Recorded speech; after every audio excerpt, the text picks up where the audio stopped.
Lifelong resident and member of the 33rd District community. He has served the communities that make up this district as a county commissioner, a village manager, and a state representative. James holds degrees in economics and business from Michigan State University and Grand Valley University.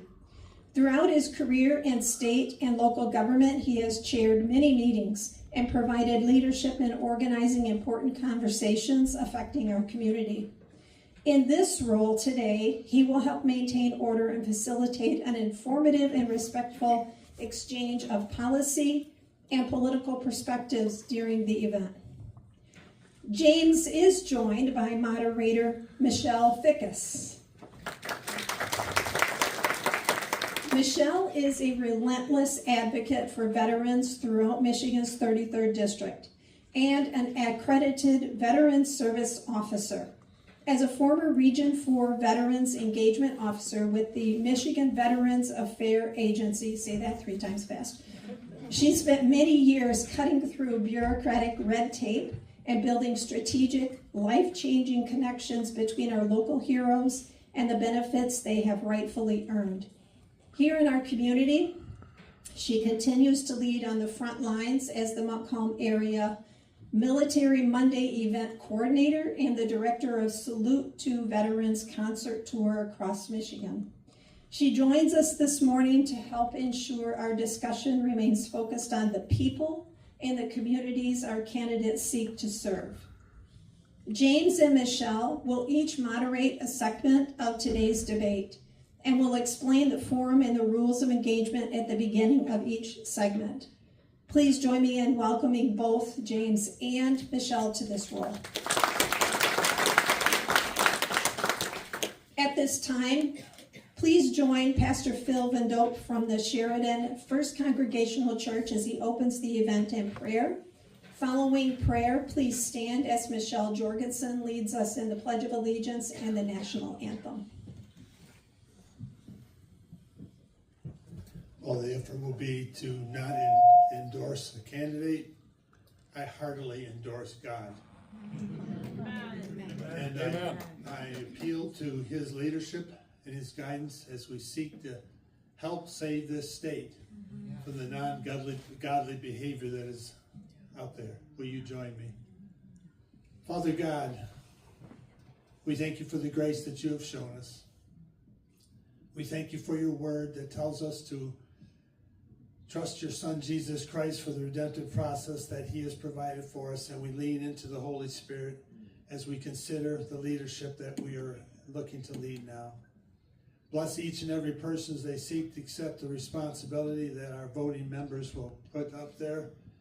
I ask that you will bless them and keep them, that you will watch over them, and may everything that we do be with a discerning heart and mind. We ask this in the name of Jesus Christ, our Lord and Savior, now and forever.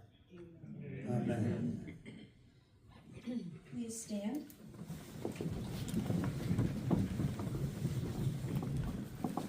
I pledge allegiance to the flag of the United States of America and to the republic for which it stands, one nation, under God, indivisible, with liberty and justice for all.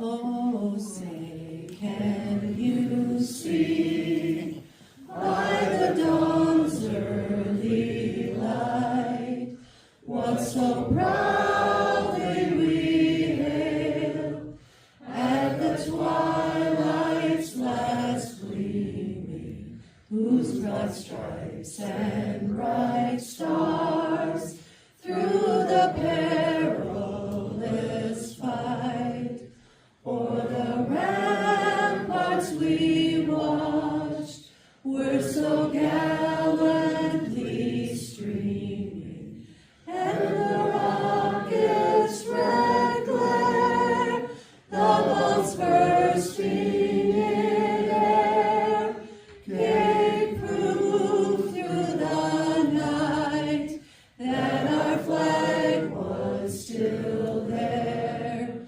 Oh, say does that star-spangled banner yet wave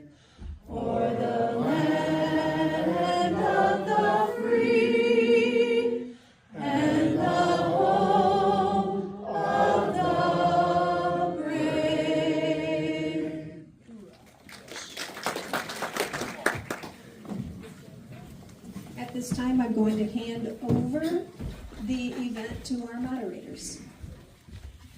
Okay, great. Okay, now I'm on. Thank you very much. We're going to start with the introduction of the candidates, and then after that segment, I'll go over, for the benefit of the audience and the candidates, who were provided the rules beforehand, but so everyone is on the same page. We'll go over that after the introduction. So we'll start with 2 minutes with Commissioner DeBoer. Hi everyone, my name is Katie DeBoer. I am a Christian wife and a homeschool mom. I don't know if I'm on. You are. Okay. Move a little closer to the... I'm a Christian wife and a homeschool mom, and as a Christian, I believe we are called to redeem what is broken. And there is brokenness in our state government, and so that is why I am running. I want to help to redeem the brokenness in our state. So I come before you with a wide range of experiences, and I believe my character and my competence make me an excellent candidate. So I'm currently a Kent County Commissioner, and for those who don't understand county government, it's an extension of the state. So we administer state law. So it's imperative that we have good policymakers in our legislature that understand how the county functions. I also have a lot of experience in developing small businesses from scratch. My husband and I have a small construction business, and we've employed over a dozen people over the years. I'm a licensed builder, realtor, and developer, and we've been able to work through red tape. And very frustrating, and I'm very much looking forward to trying to help streamline processes. I've had to deal with it. I've pulled MDOT permits, I've pulled EGLE permits, I've dealt with fraudulent UIA claims. It's very frustrating, and I know a lot of people are feeling that, of trying to navigate through all of the bureaucracy. So I hope to bring a lot of that experience to be able to streamline processes to our state government. My corporate experiences are in chemistry, engineering, data analytics. I'm a pretty smart teach, so I'm very good at navigating complexities. I also recently, I've been a government professor at Cornerstone University, and then recently authored my first book. So I have a lot of wide range experiences.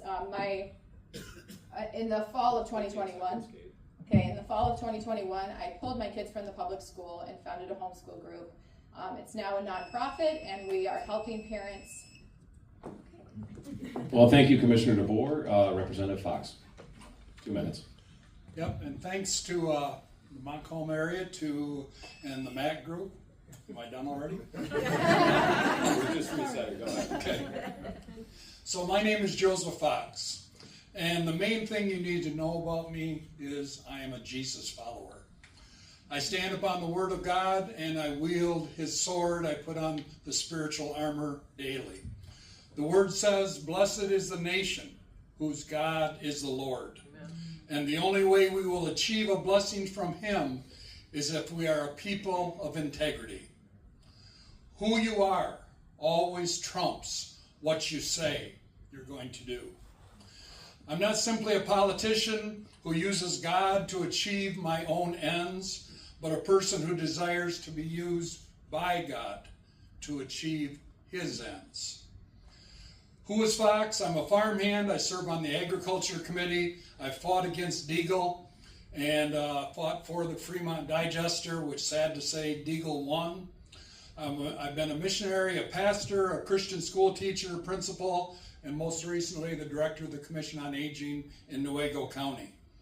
I'm a person who's worked with lots of people, and I understand people well.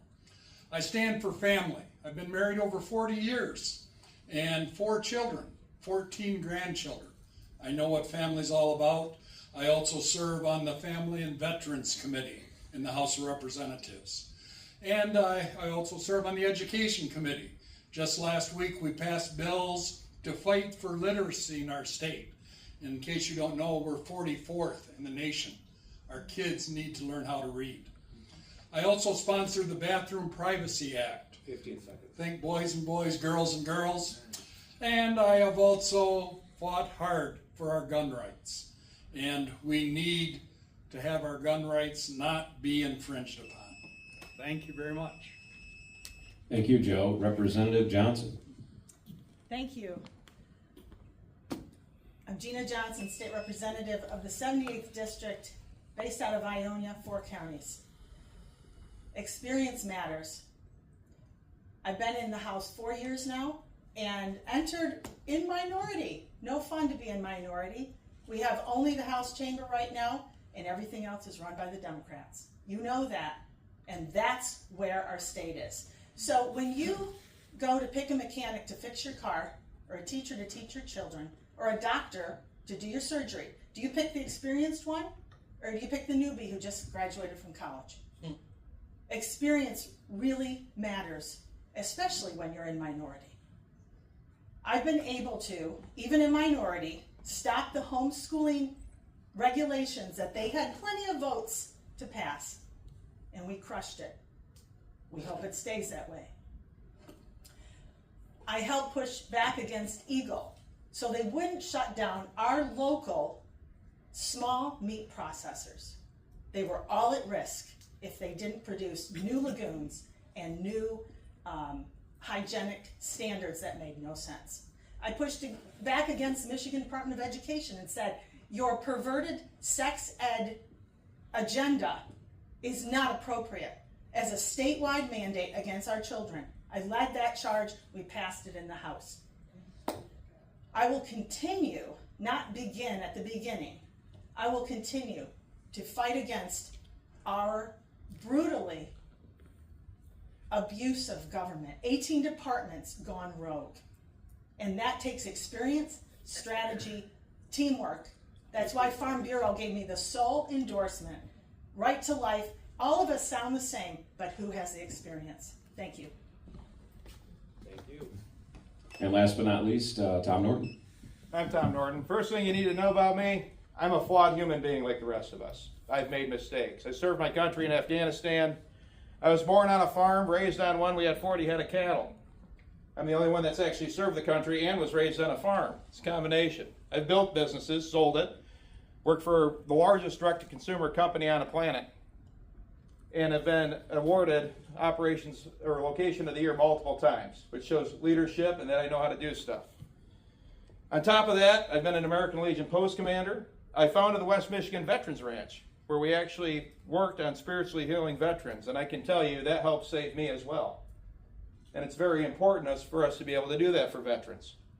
I've also actually passed pieces of legislation. Most people don't actually know that. Years ago, if any of you ever had a homeschool group, a church group, an American Legion, a VFW, any organization, the governor came after charitable gaming and almost destroyed it.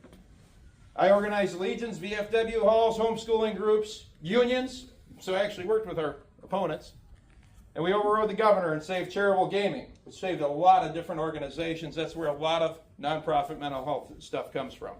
So I know how to get stuff done through there.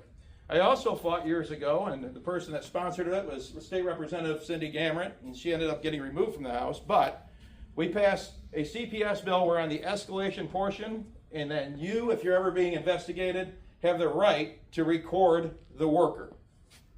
Actually got it passed, and that's without even being elected. So you can start to imagine what I could probably do when I'm elected. There's a lot of different things that I want to actually do. I want to reform Eagle. Eagle is driving up the price, and we are going to sound the same. We need to take the money out of Lansing, hand it to the county commissioners so they can hire staff so you get your permits faster.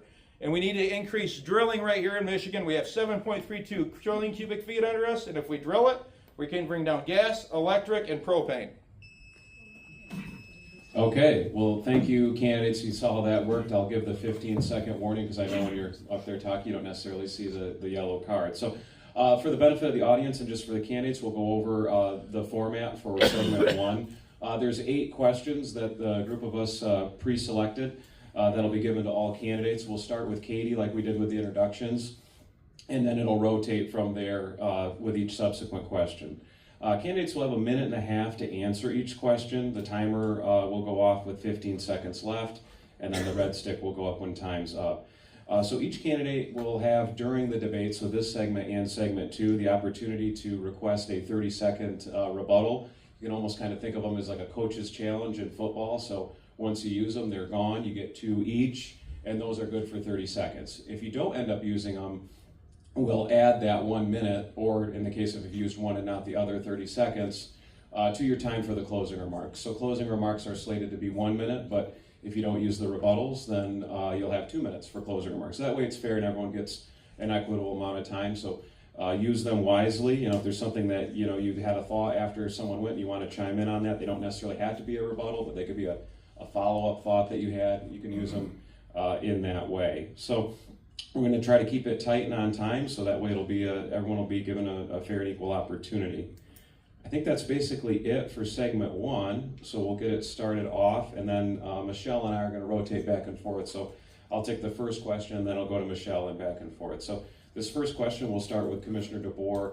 So we're going to start with local infrastructure. Rural roads are often deprioritized to major urban corridors. What is your specific legislative plan to reform the MDOT funding formula to ensure rural counties like Montcalm receive their fair proportional share of state funding? And so the timer will start when Katie starts talking. Feel free to answer that, Commissioner DeBoer. Thank you. Okay, so for roads, the state statute needs to be changed for the construction of roads.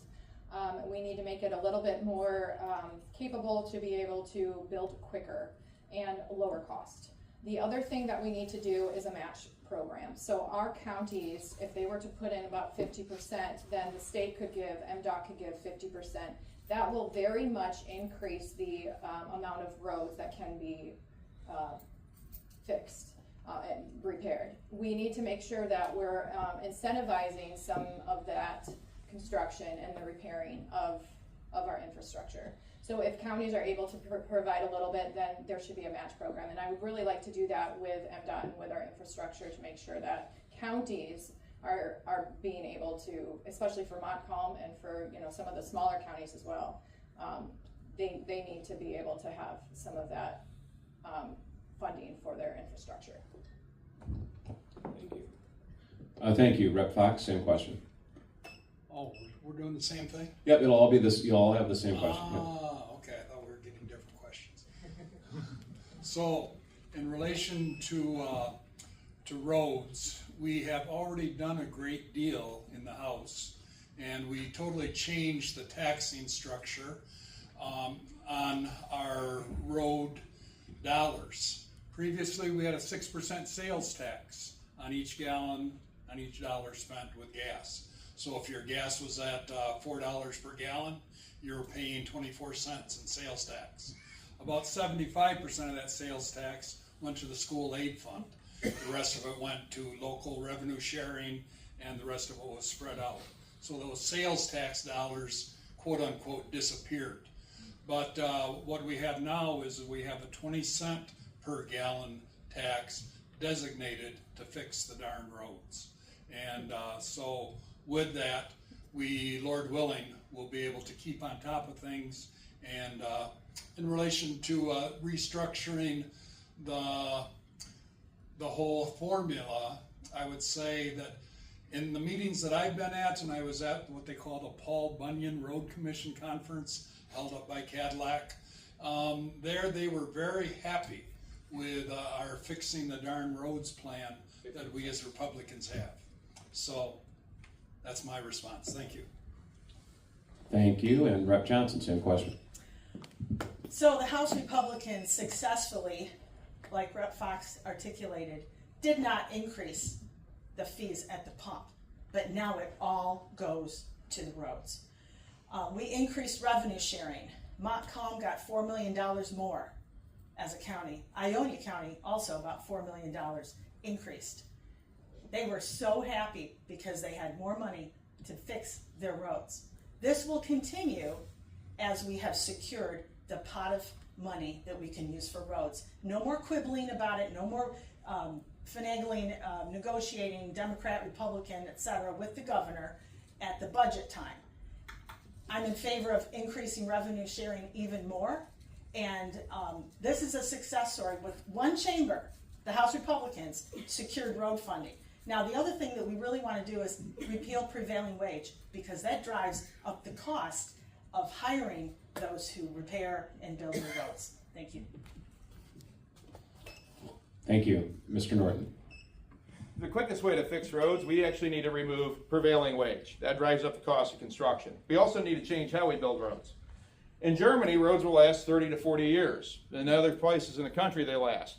They use recycled tires. Everybody drive on tires, right? If we use rubberized asphalt, we can increase the lifespan of the road by roughly 75% by mixing it in. Our asphalt's built out of a lower grade, so we have to actually change how we construct it. So as a state, what we need to do is make sure that part of that revenue sharing is extended for long-term solutions for the road. I don't know about you, but a road that lasts 3 times as long but only costs 20% more is probably a little bit cheaper long-term. So going cheaper just means the road falls apart faster. Increasing a little bit, removing prevailing wage, where we can actually maintain and kind of switch the costs back and forth, can make sure that it's a long-term solution. There's plenty of communities that have done it. They do it in Germany. They have pretty similar weather in the northern part that we do. So we need to match places that do it intelligently. That's how we have to change the roads. We need to be smarter with your money and my money, because we pay a lot in taxes, don't we?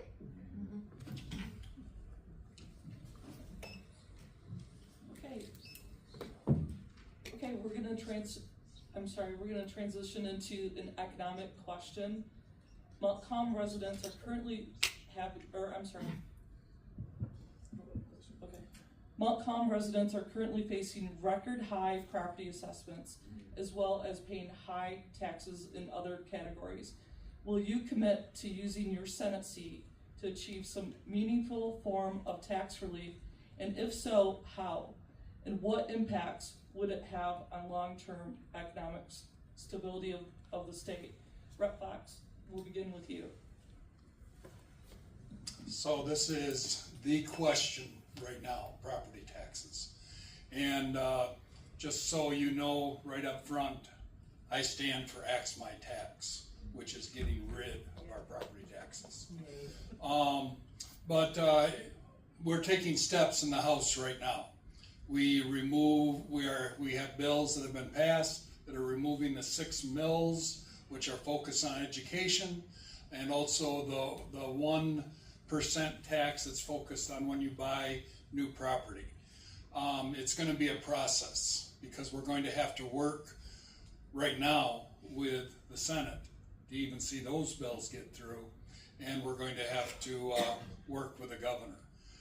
I'm not a big fan of what goes on in the negotiations when it comes to budget, because compromise never seems to come out very good. But we're going to be in it for a while, and maybe one of our other questions will take us to that point where we can talk about where we're at right now in the House as we wrestle with the budget. It's not looking pretty. Right now, the governor and the Senate have proposed $88 billion, and the House has proposed $78 billion. How are we going to bring those together? Thank you. Rep. Johnson. That is a clear depiction of the tough times we're in. To get successes, again, with only one chamber in the House, takes strategic, careful negotiating. So the House Republicans are proposing property tax cuts, as was mentioned, but also a utility rate rollback and a 2-year freeze. Recently, the governor, behind closed doors, made a little agreement with utility companies that they can raise rates again. We said, no way. 2-year freeze, a $1 billion rate rollback in addition to the property tax relief, which is about, on average, a $1,400 savings per household. Now that's just to start with, but what can you do with an extra $1,400 in a year? That's significant savings. We can't change the inflation rate. There's some federal economic factors that we can influence but not change, but we gotta look at healthcare costs,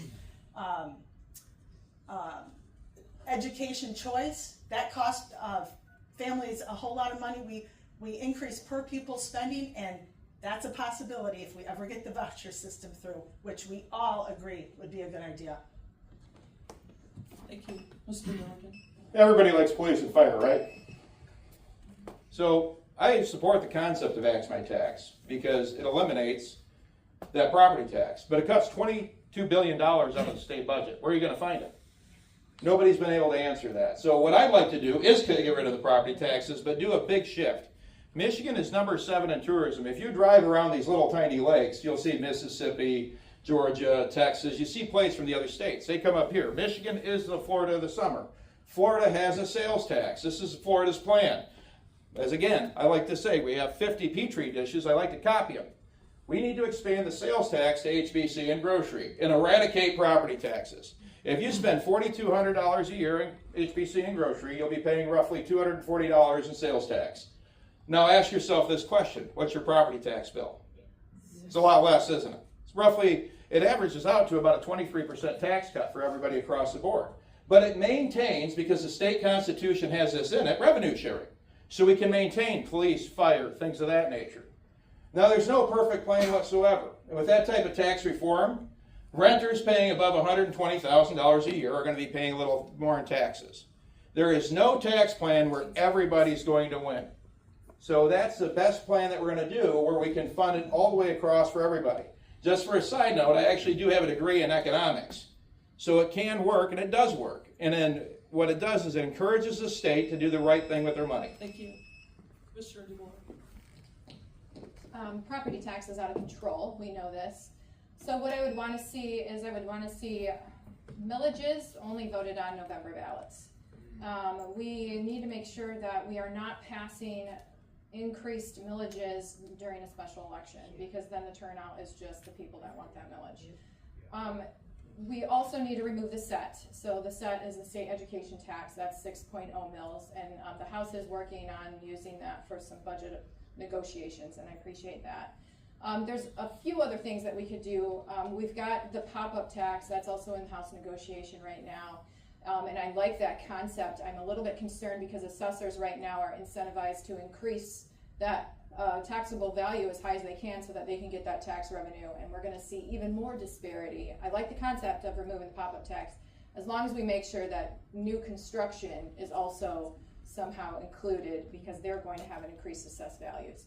And some of those unintended consequences have happened with Proposal A as well. We know that in 1994, that increase in disparity. And I think it's essential that as we think through these property tax ideas of lowering, let's make sure we know what's going to happen in those unintended consequences. That's a good policy mind to be able to think through it. Caps on bonds, millages, especially for school bonds and for other government entities as well. Let's put a cap on some of those bonds so that they're not taking out so much debt as well. Thank you.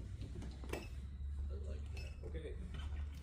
All right, thank you, candidates. We're going to move to the topic of education. There is a significant debate regarding the state's role in curriculum and administrative oversight in the public, private, and homeschool settings. What is your specific position on ensuring children get the education, skill sets, and protection needed while protecting parental rights and balancing the state's role in administrative oversight? And with this question, we'll start with Representative Johnson. Thank you. Education is got to be one of my top areas where I'm watching. Education and healthcare. Parents need to be in charge.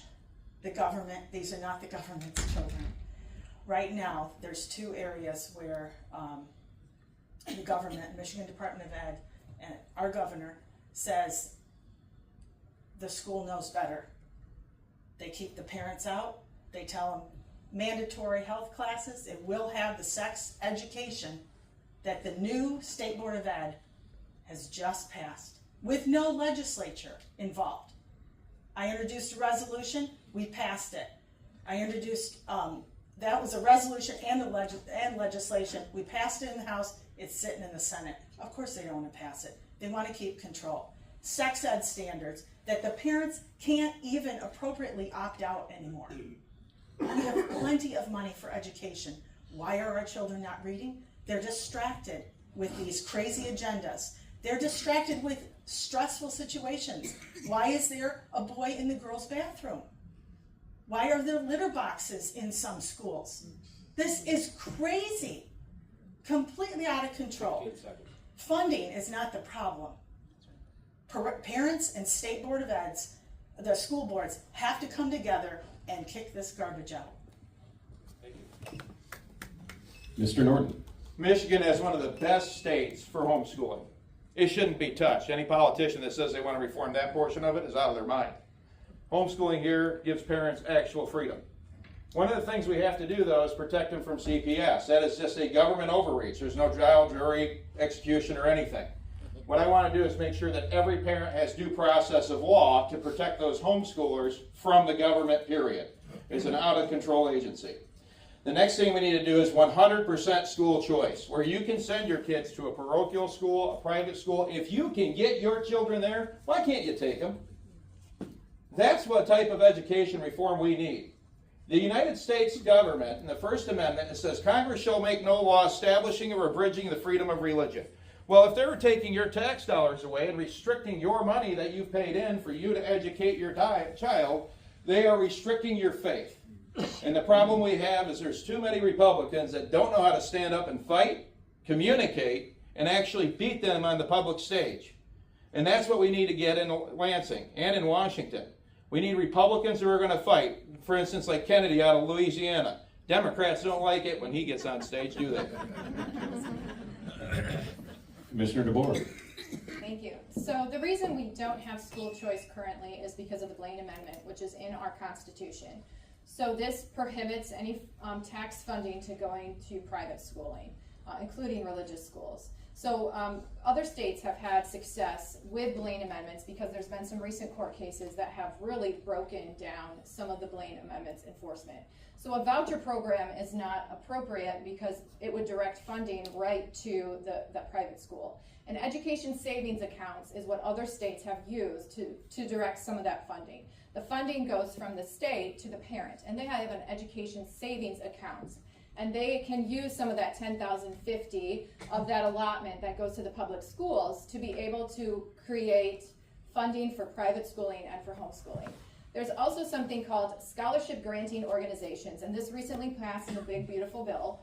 And this allows funding a federal tax credit match to states that have scholarship granting organizations, which can be used for private and homeschooling and different ways for alternative education.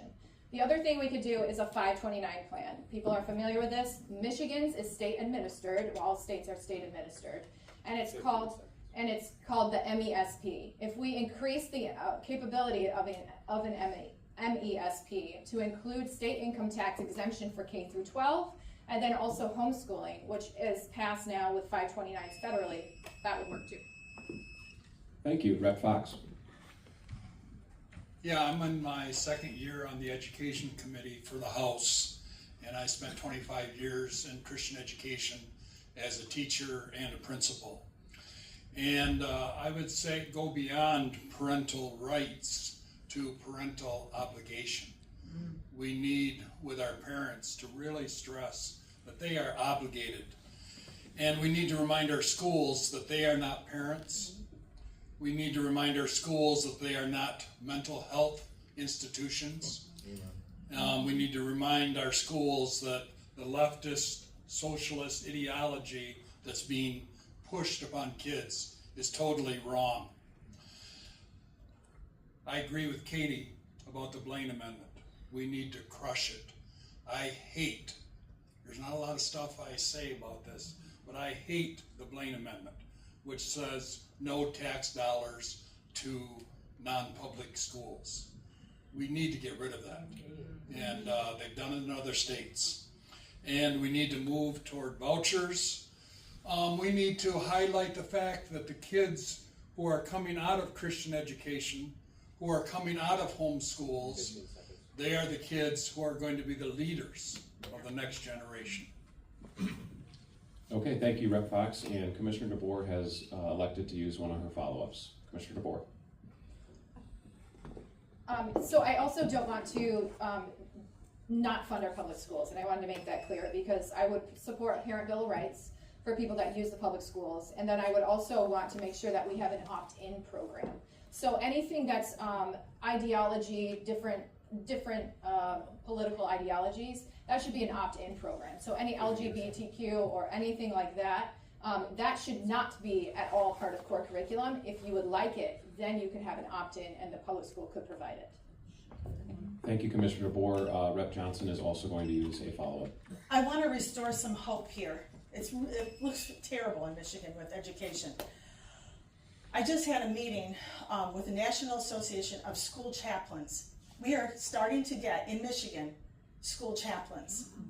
And The decreased depression, anxiety, and suicide rate is evident in the 8 other states that are already doing that. I've also gone to the Department of Justice. 6 of our schools that are rogue are under investigation, federal investigation right now, because I knew our governor wasn't going to help us. I went to the federal department, and you're going to see the results soon. Thank you. Thank you. Okay, we are moving into a healthcare question. Healthcare costs remain one of the single largest drivers of both state and federal budgets. Yet Michiganders, particularly our local veterans, are those struggling with acute mental health issues, are not experiencing positive medical outcomes, often forcing them to leave the country entirely for essential care. What can the Senate do differently to resolve this care gap? We'll start with Mr. Norton. I've dealt with a lot of mental health veterans. Actually, I have a veterans family right now staying in my house because the guy's going through it, doesn't know how to get his benefits because, well, the government takes forever. So the way that we're going to have to reform this is, one, increasing health savings accounts for people who aren't dealing with that and actually have a job, so you have more access to your medication. We also should pass a bill that sits there and makes it so all the medications have a flat price, so there's certain services. So when you walk into a doctor, you know what it costs. So if you pay for it directly, that will help bring it down. The other thing is Michigan needs to pass a 100% choice program. That way other healthcare providers can come in and they start competition to lower your costs. Form co-ops in your churches so that you can do it as well. But to expand it to people who can't afford the benefits, what we need to do is expand Michigan's Medicaid system to a full choice program with supplements where you can purchase into it and get health care if you can't afford it. And actually increase that to small businesses, but allow private companies to participate as well so that you can purchase the insurance to get the mental health that you actually need. But until we get it passed, if you know a veteran that is having mental health issues or a citizen that is having mental health issues, go ahead and give me a call. I have a ton of experience with it. I've done hundreds of cases and have absolutely no problem helping them out. Thank you. Mr. DeWar. Medicaid funding goes through, it's called a PIHP, which is a prepaid inpatient health plan, before it goes to a community mental health. So our community mental health centers are the county's mental health. Again, this is county, state administered, or county administered state government. So Medicaid funding, it goes through a bureaucratic organization, basically, that makes the contracts with the health insurers. And that, if we cut out that middleman, that will save $400 million to community mental health. That funding could be diverted right to community mental health, right to direct care services, instead of being taken by bureaucrats. That's what we need to do to increase mental health for everyone, including our veterans.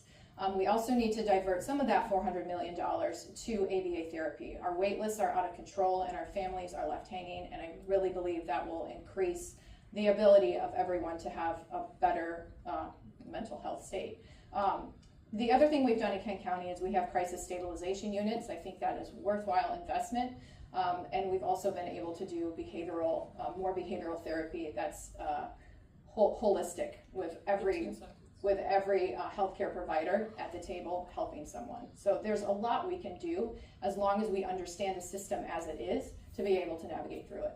Thank you. Rep. Fox. Okay, just a little bit. I serve on the Families and Veterans Committee, and one thing I have learned as veterans have testified there, that the biggest thing we need to do is listen to them. And I have listened in tears as we've had various things shared there.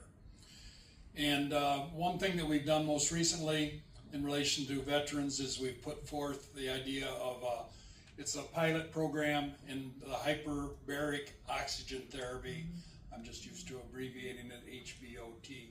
But long story short, there are things that we are doing and things that we can do. And it starts with listening to them, and it starts with pointing them to appropriate situations. I know Michelle does a lot with veterans. I know our county agency in Nuevo County works well with veterans. I end up referring people from other counties to our county because Steve is the guy. And by the way, he lives right across the road from me too. So, thank you. Thank you. Rep. Johnson. So for the past 25 years, I've worked in the healthcare arena as a healthcare and patient advocate. Our healthcare system is abominable. It's not socialized, and we don't want that. But we have insurance companies, drug companies, and the government running it instead of you with your provider, you with your doctor. That is, we have so many middlemen driving up the costs, and that's the number one problem. As far as veterans go, I've met with Secretary Collins, again, the federal government. I've asked him and two congressmen, Molinar, our congressman, and Barrett, please consider this, a health care card that all veterans get, and or active duty when they're in the States, and they can use it anywhere. They pick their surgeon, they pick their therapy. They don't have to get special permission from the VA first or drive 2.5 hours to the closest VA center. We have to treat our veterans better than this. I've recently worked with the Ionia County Commissioners. We're starting, again, after 40, 50 years of not having this, a Veterans Service Office, and we're gonna restore that back so we can take care of the Ionia veterans like we do in Montcalm. Thank you. Thank you. Okay, we're gonna switch gears here. We're gonna talk about cameras a little bit. So this question is about cameras, whether they be traffic cameras or cameras people have for security and those kinds of things. There are currently thousands of cameras that photograph and log vehicle movement on Michigan roads. The data is uploaded to the cloud and the technology is helpful for law enforcement.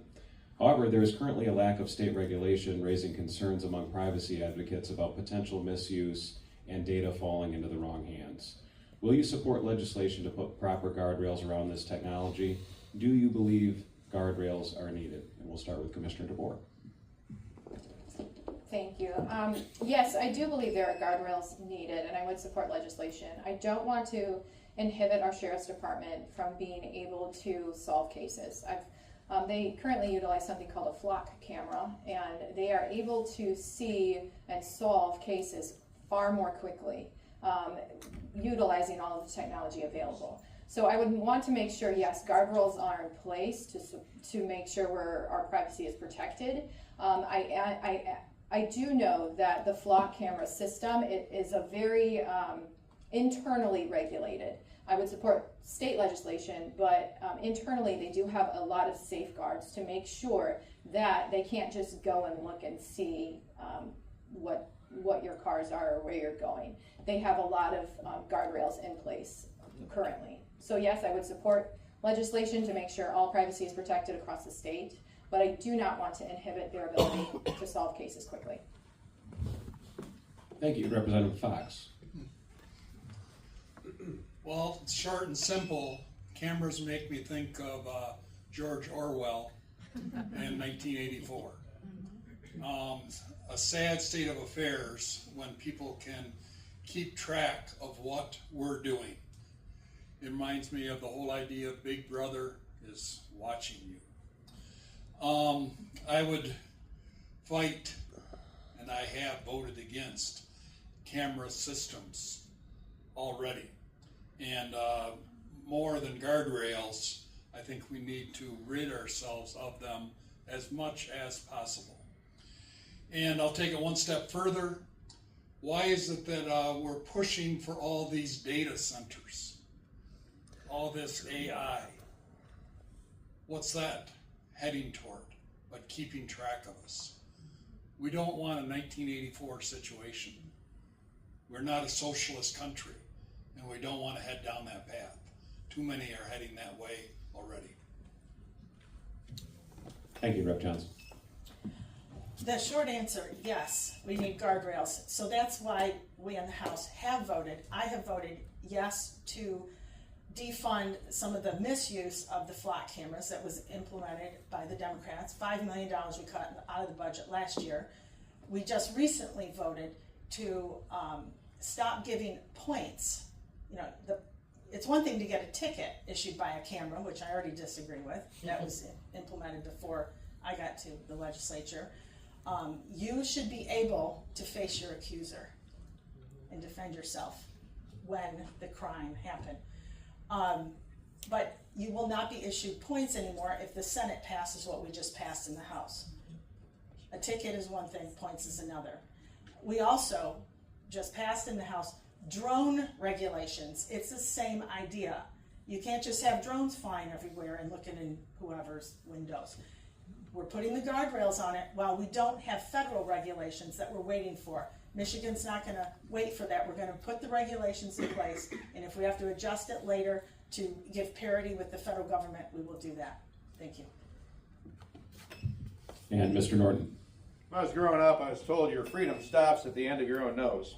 And I don't support traffic cameras, period, okay? I'm not a big fan of those. Doorbell cameras are great. They help make sure your own private property is protected. When somebody walks on it, you have a fundamental right to do that and protect your property. I think we all agree with that, right? But I also support body cameras and police officers. When I was a village president, I used to require them. And I can tell you what, when you sit there and you deal in any type of public life and interaction, you'll have people accuse you of some crazy stuff.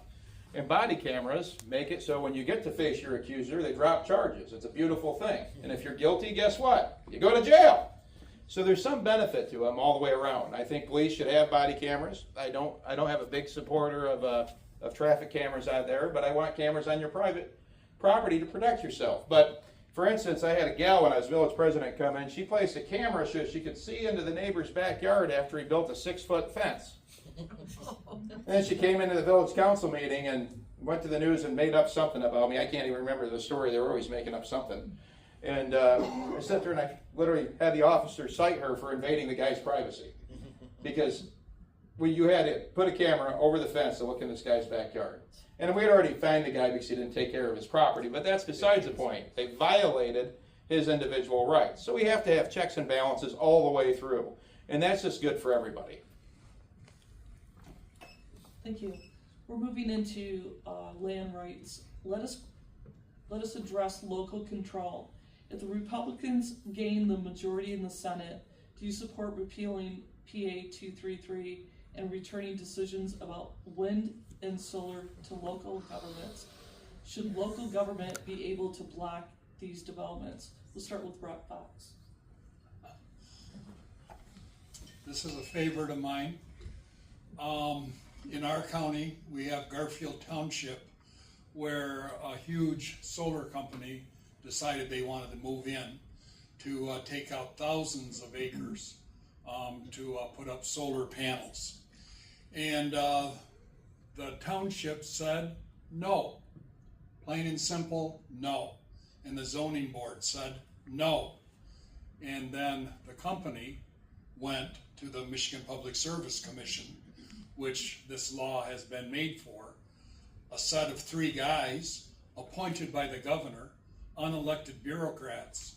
Now they get to somehow control what can happen locally in Newaygo County. So I stand against this law that was passed, the Michigan Public Service Commission taking control of local situations. These decisions need to be made locally and not at the state level. Thank you. Rob Johnson. One of the biggest problems when Democrats are in charge is they want centralized power. They want control over the elections, education, farmland, local zoning, housing, etc. They want control over all of it. That's one of the overreaching themes we see, and we're pushing back in every area. Absolutely, we would want to repeal that. There's a reason why we have cities, townships, and counties. It's so the state does not mandate the way you live. Why do we live out here and not in one of the big cities? We do it on purpose. We like our space. We like the fresh air. We don't want to hear the hum of everything else around us. And we chose this on purpose. So your voice counts in your local area, and the state should never be taking that away. Whether they claim that there's a better energy process and result, which there isn't. By 2040, we're supposed to be only solar and wind.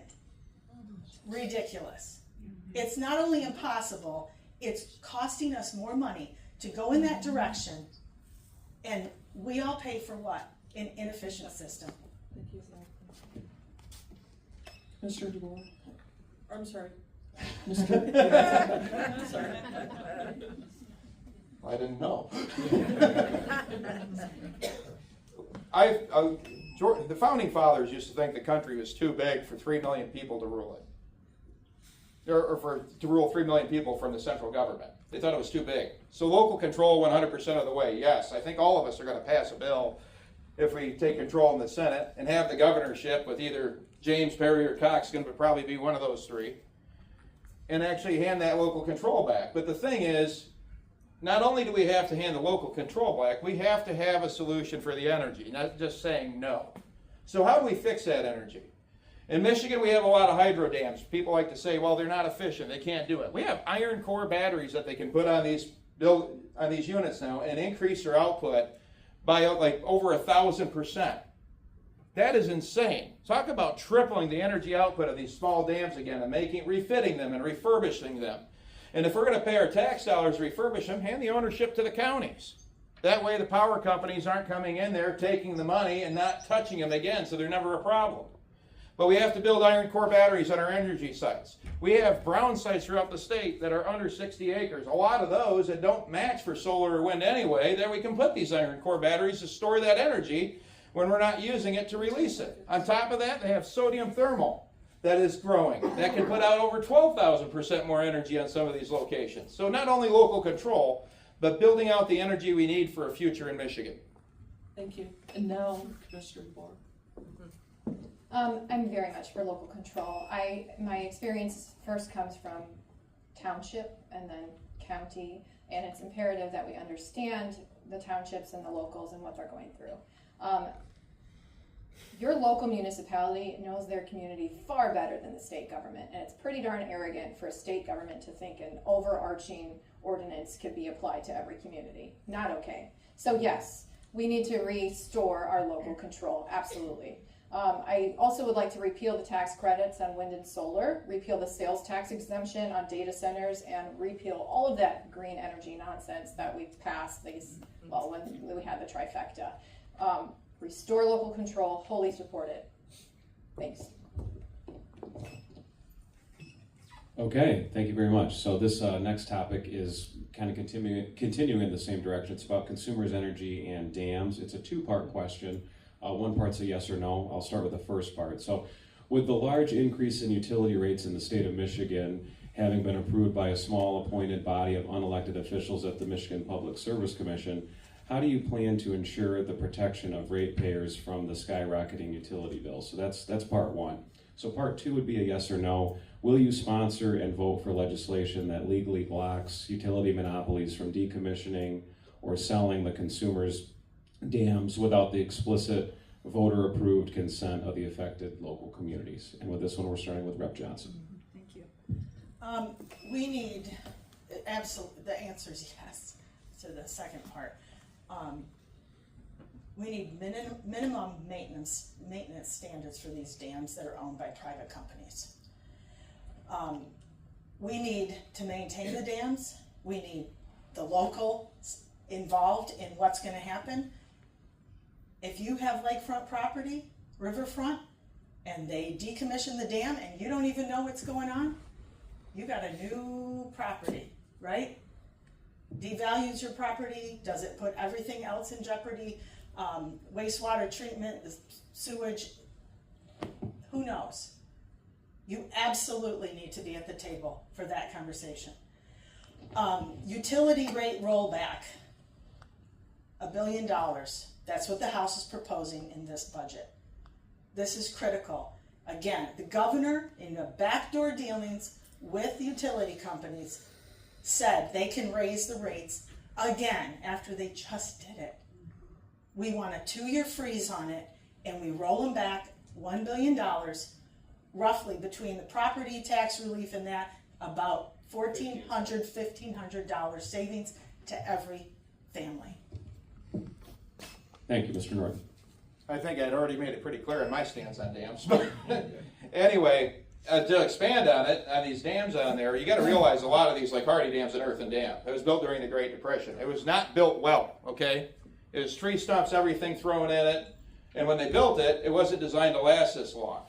So what we have to do is we really have to go out. There's rural development grant money that we can qualify for. This is why I talk about handing the ownership to the community and expanding the dams through energy, is because if we get that rural development grant money, we can refurbish that dam and Croton. Croton's an international historical marker. It actually set the standard for how electricity was produced. So if we build either iron core batteries or go with sodium thermal systems where the dams cool them, we can output the energy that can power huge chunks of West Michigan and put wind and solar to shame. The $6 billion mistake in mid-Michigan is what I call it, because how many of those spin? They don't. So, and once the ownership's handed over to the community, you don't have to worry about the maintenance anymore. Do any of you in your heart of hearts, if they misuse these dams for 100 years, think that any of the utilities are going to maintain them if we help them fix it? They're not. So if we're going to spend our tax dollars on it, because that's going to end up the solution, and nobody wants to tell the truth, but I'm going to tell you the truth on it, we need to hand that ownership to us and modernize it so we have the energy for us. Commissioner DeBoer. Thank you. I believe it was PA 296 in 2008, and that legislation was mostly written by DTE and Consumers Energy lobbying side. And what it did is it created a 90% monopoly for DTE and consumers. That is why your energy rates are so high. What we need to do is increase competition to lower your energy rates. So instead of 90% monopoly, it needs to be lower, like an 80% or 70%, so that we can have other options available that are competitive to lower the rates. As far as the dams go, I do support the sale of consumers to Confluence Hydro, but I do, we must require that there's an escrow account because of consumers' deferred maintenance on the dams. That transaction needs to ensure that any maintenance that consumers has delayed needs to be funded for. And we also need to ensure in that agreement that Confluence Hydro operates the dams, that they can't just sell it or get rid of it or tear it down. So I would put a lot of contingencies on that sale to make sure that the people are winning. You guys need to win, and we need to increase competition, lower the energy rates. And was that a yes or no on the legislation to require voter approval? Yes. Thank you. Rep. Fox. Yes. So I don't forget.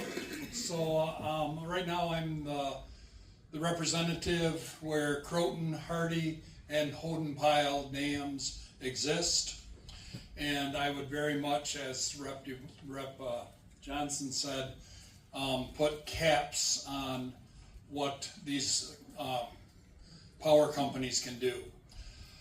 I do know that in the many meetings I've attended, and it's too many meetings I've attended about these dams, that there's a lot of hidden stuff going on, a lot of lack of transparency.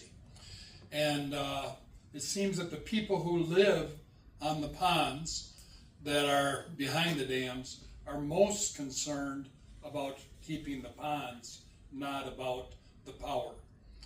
And I am concerned because the feds are sticking their noses into it. That's why consumers wants out of it. It's costing them too much just to pay to re-up their licenses.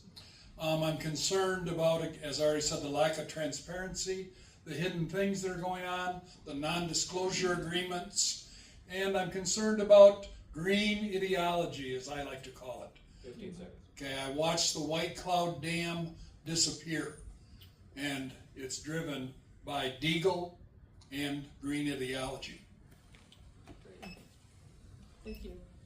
So now we're moving into data centers. There's two-part questions. The first part is data centers are a huge topic in Michigan and our country. There are strong opinions on both sides. Interestingly, both President Trump and Governor Whitmer strongly support building data centers pretty much anywhere where they can get them sited. Yet there's a lot of opposition to these at local meetings. How do you balance the demands for the development of this technology with local concerns? Should local governments of the state decide the issue? The second part of this question is, as your next senator, will you vote to block further massive tax exemptions to large-scale data centers? We'll start with Mr. Norton. I don't support tax credits for anything. I think that if it's going to work, just remove the regulations to begin with, because it's picking winners and losers, and I'm tired of it. On data centers, how many of you have a smartphone? The next Cold War is against China, period. They're stretching these data centers. Now, I don't want them in a rural community because it's going to change your water table. I've trained water treatment around the country for years. When you change the water table, you're affected. But what we do have in Michigan, you heard me mention brownfields before. We have 42 brownfields owned by the state with over 80 acres. Brownfields are contaminated sites, mostly in cities, that can't be used for anything else. Why aren't we trying to get the data centers built there on brownfields?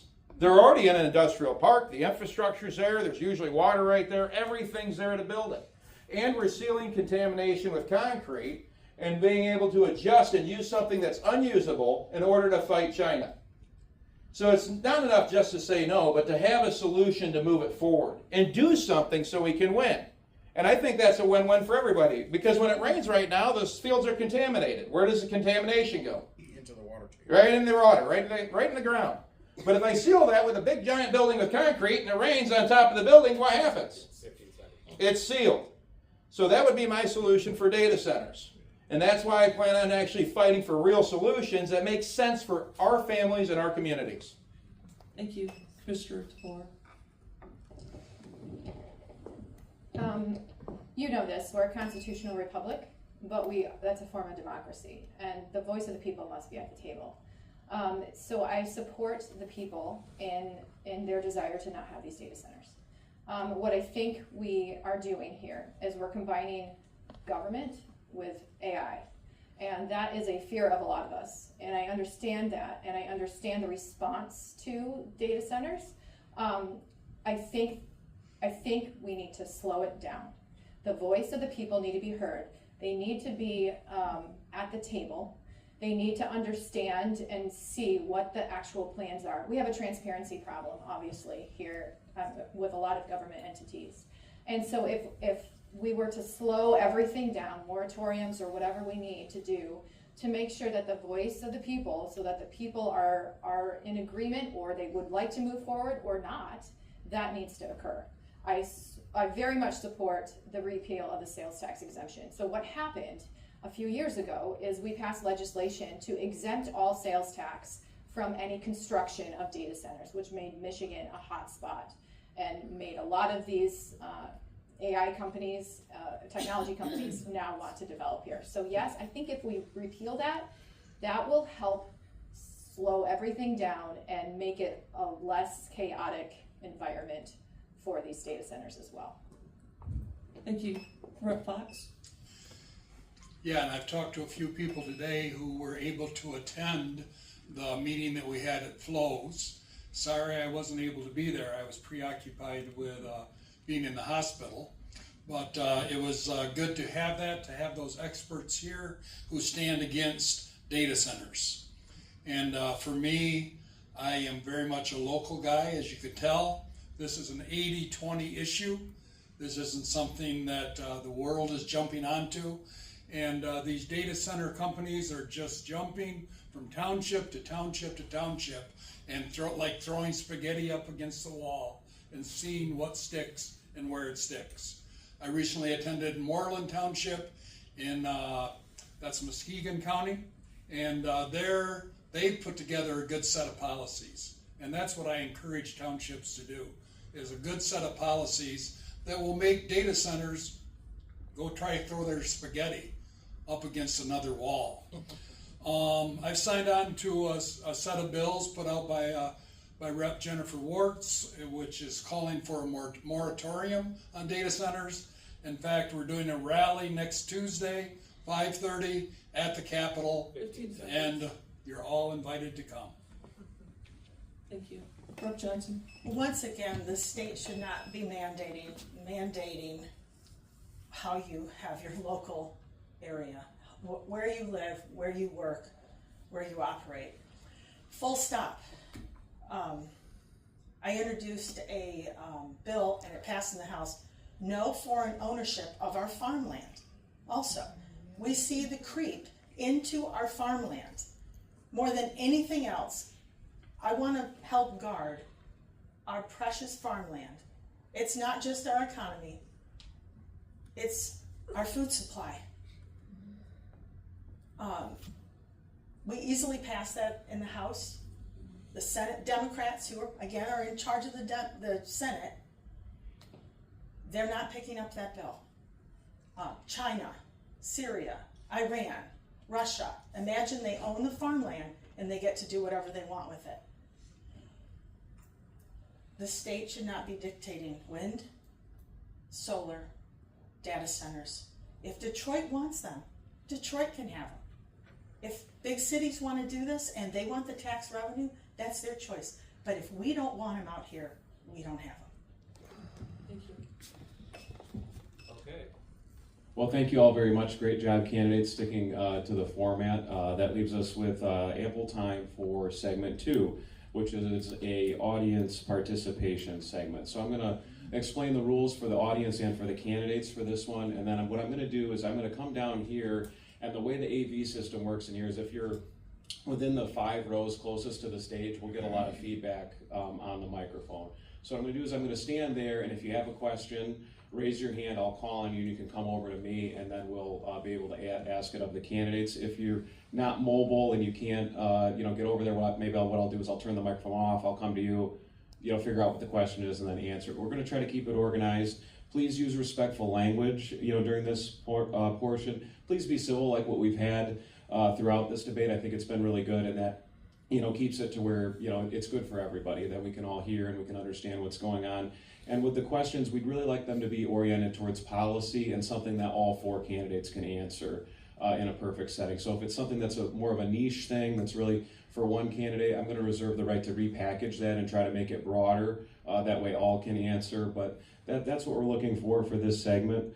So we also have some bonus questions that we've created. If there's not enough audience questions, we'll move into a couple of bonus questions that we have too. We do want to give you guys an opportunity to engage with the candidates.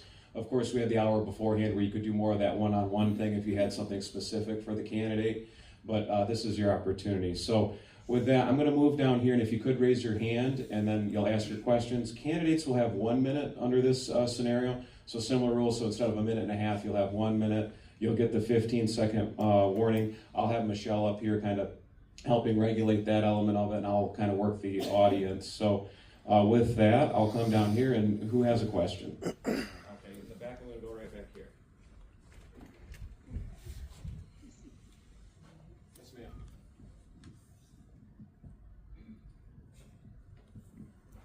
I'm very much in favor of parents having the choice of whether they want to send their children to public school, private school, or homeschool.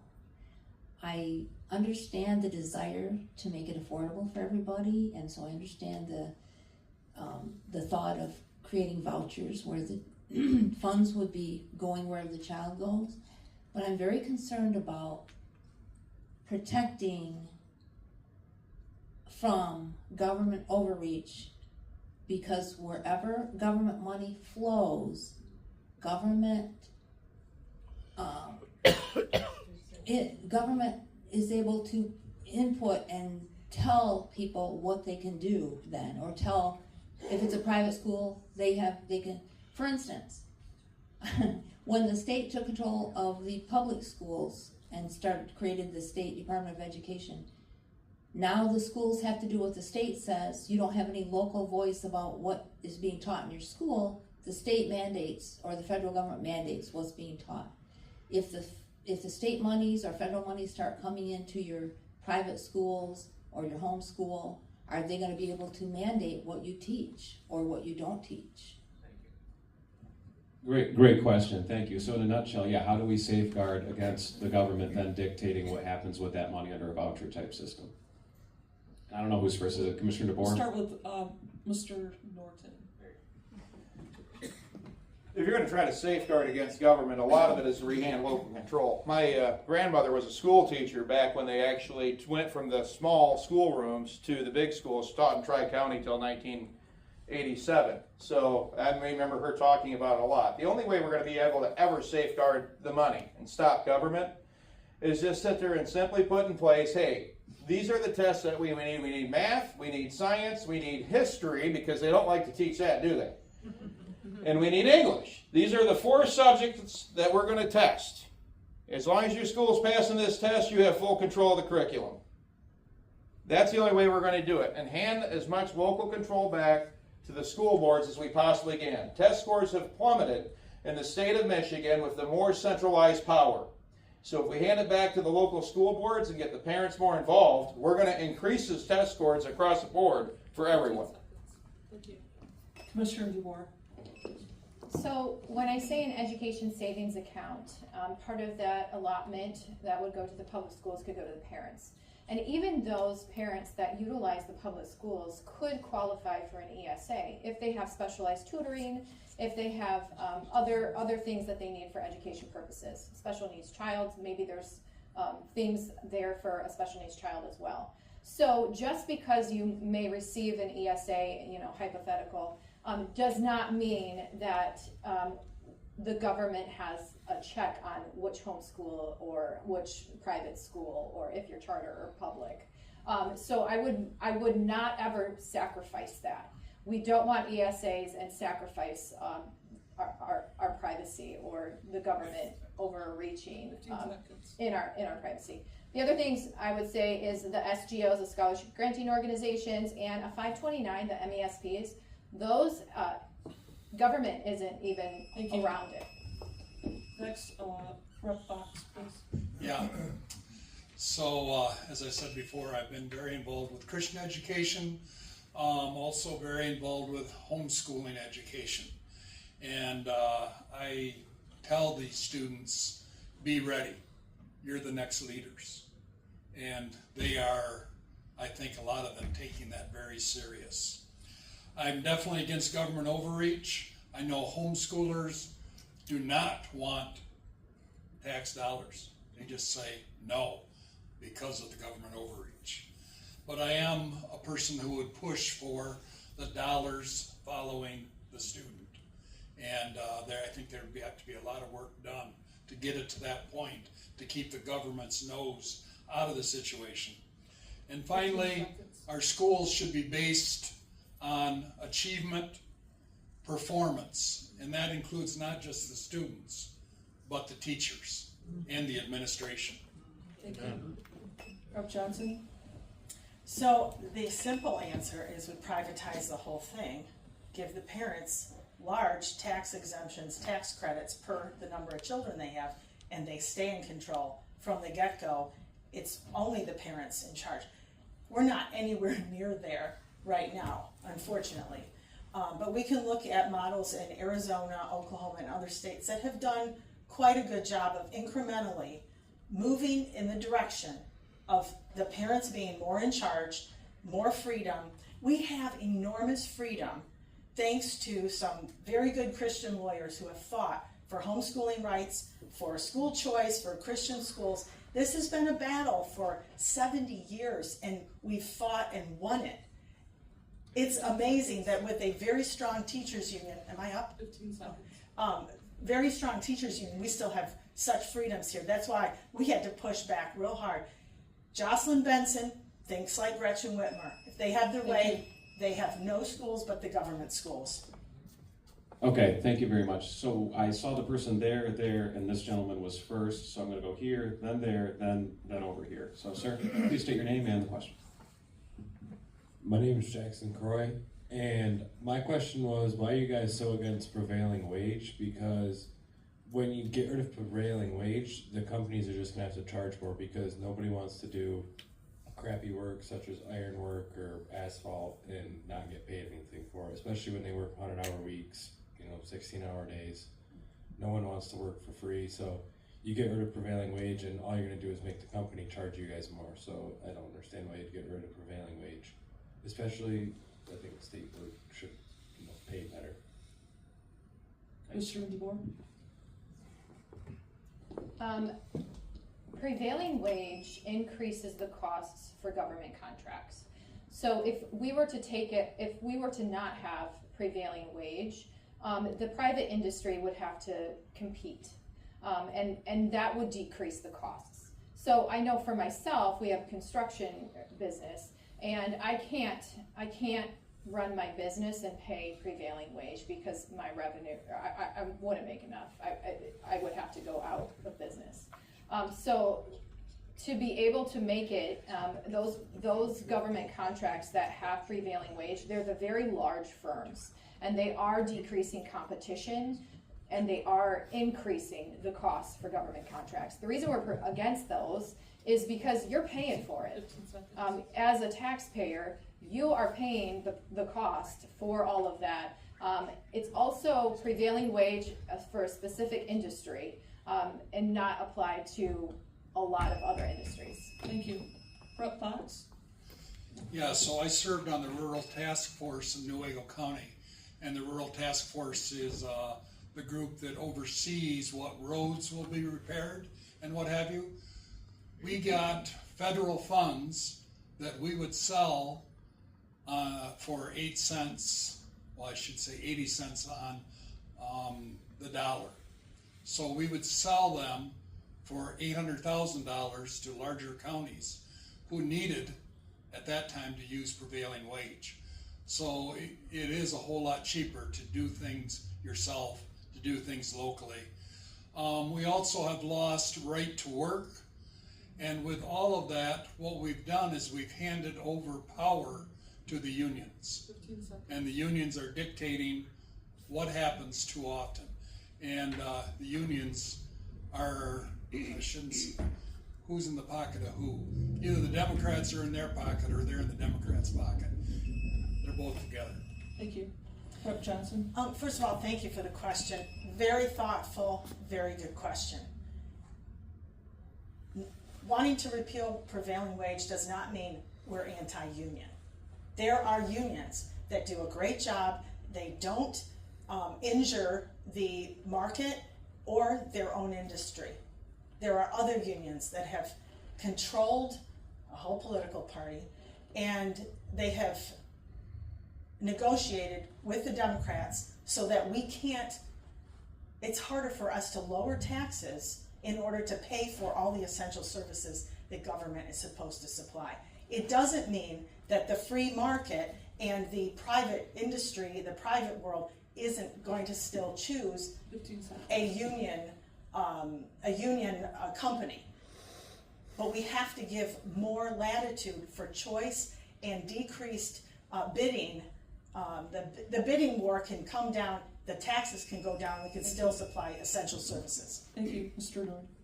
My granddad was a Teamster. My other grandfather helped found the Iron Workers Union. Teamsters have a good product. Iron Workers are a good product. What it says is that we know what we're doing. Teamsters actually had pretty strict restrictions when he was a truck driver on the drivers. So it actually make it so they grab it. So it's, again, not anti-union. But the thing is, I'm going to pick on Sparta for a second, Michigan. There's a $63 million draining project they had to do over in Sparta, Michigan. There's farmers getting a $400,000 and $500,000 bill. Farmers can't afford that. Anybody ever have a problem with the drain commissioner? The reason that is because of prevailing wage. So again, it's not anti-union or anything of that nature, but this culvert, when I was out there knocking doors in that area, I looked at it. It's 1.5 miles. $63 million are legitimately going through with a backhoe, digging out the drain and putting in 8 culverts. Charging $1,000 an hour. I think that's a little unreasonable. So if we go through and actually remove that portion of the prevailing wage, we can get it done for a lot less. Okay, thank you very much. Next up. Yes, we've talked about repairing roads for 8 years, and we realize there's a huge size of government spending. My question is on the future of infrastructure, roads, expansion, and safety for the traffic highway. Do you realize that we have a 31 that goes north, we have a 131 that goes north, we have a 127 that goes north, we have a I-75 that goes north. What goes east and west? We have a road through Greenville, Michigan that's a 2-lane road. Oh, we're going to give a little bit of passing lane between 131 and Greenville, Michigan. That's ridiculous. We need highways to go not through Greenville, not through Carson City, not through Ionia. We need to go bypass. We need future divided highways, and I'd like to know if any of you, as running for state senate, would be in favor of road expansion. Thank you. Rep Fox. Yeah, just very simply, and the road I'm most familiar with is 131. And there they did a really good job of bypassing Big Rapids, Cadillac, and they still hopefully have plans to continue. Part of the problem that I understand with these type of roads is it's a lot of federal dollars. It's not simply state dollars that are going into these major interstate highways. So there's not an easy answer to this, and I'll just leave it there. Yeah, I know it's not an easy answer. Rep Johnson. Okay, so I just met with MDOT, Michigan Department of Transportation, and there are some really intelligent people in MDOT, and then there's other people I just really cannot figure out.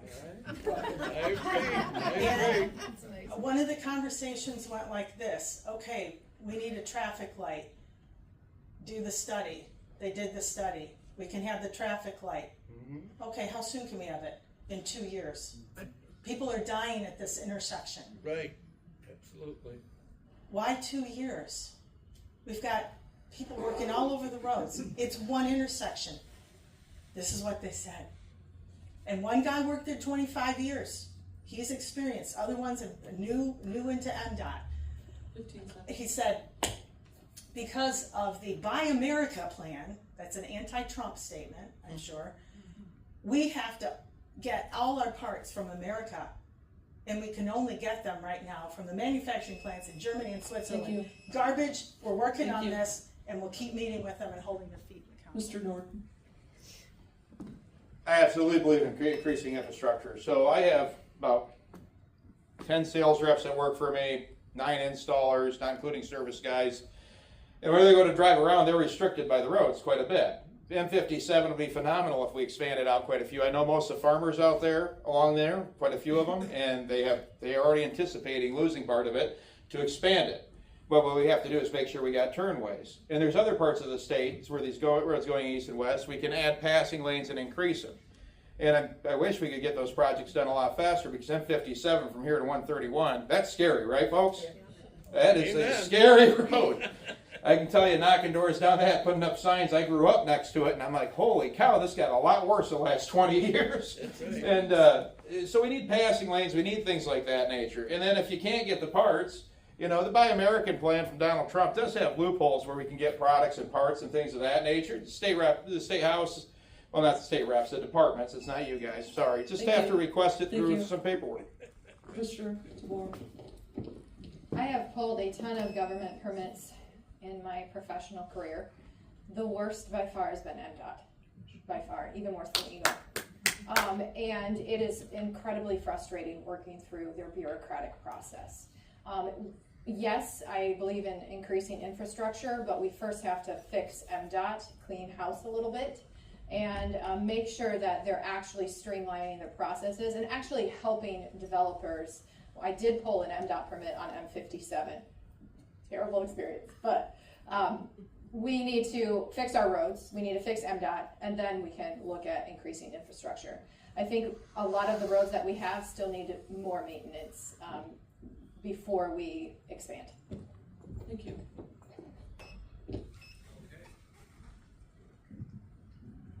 This is Jerry Fennell.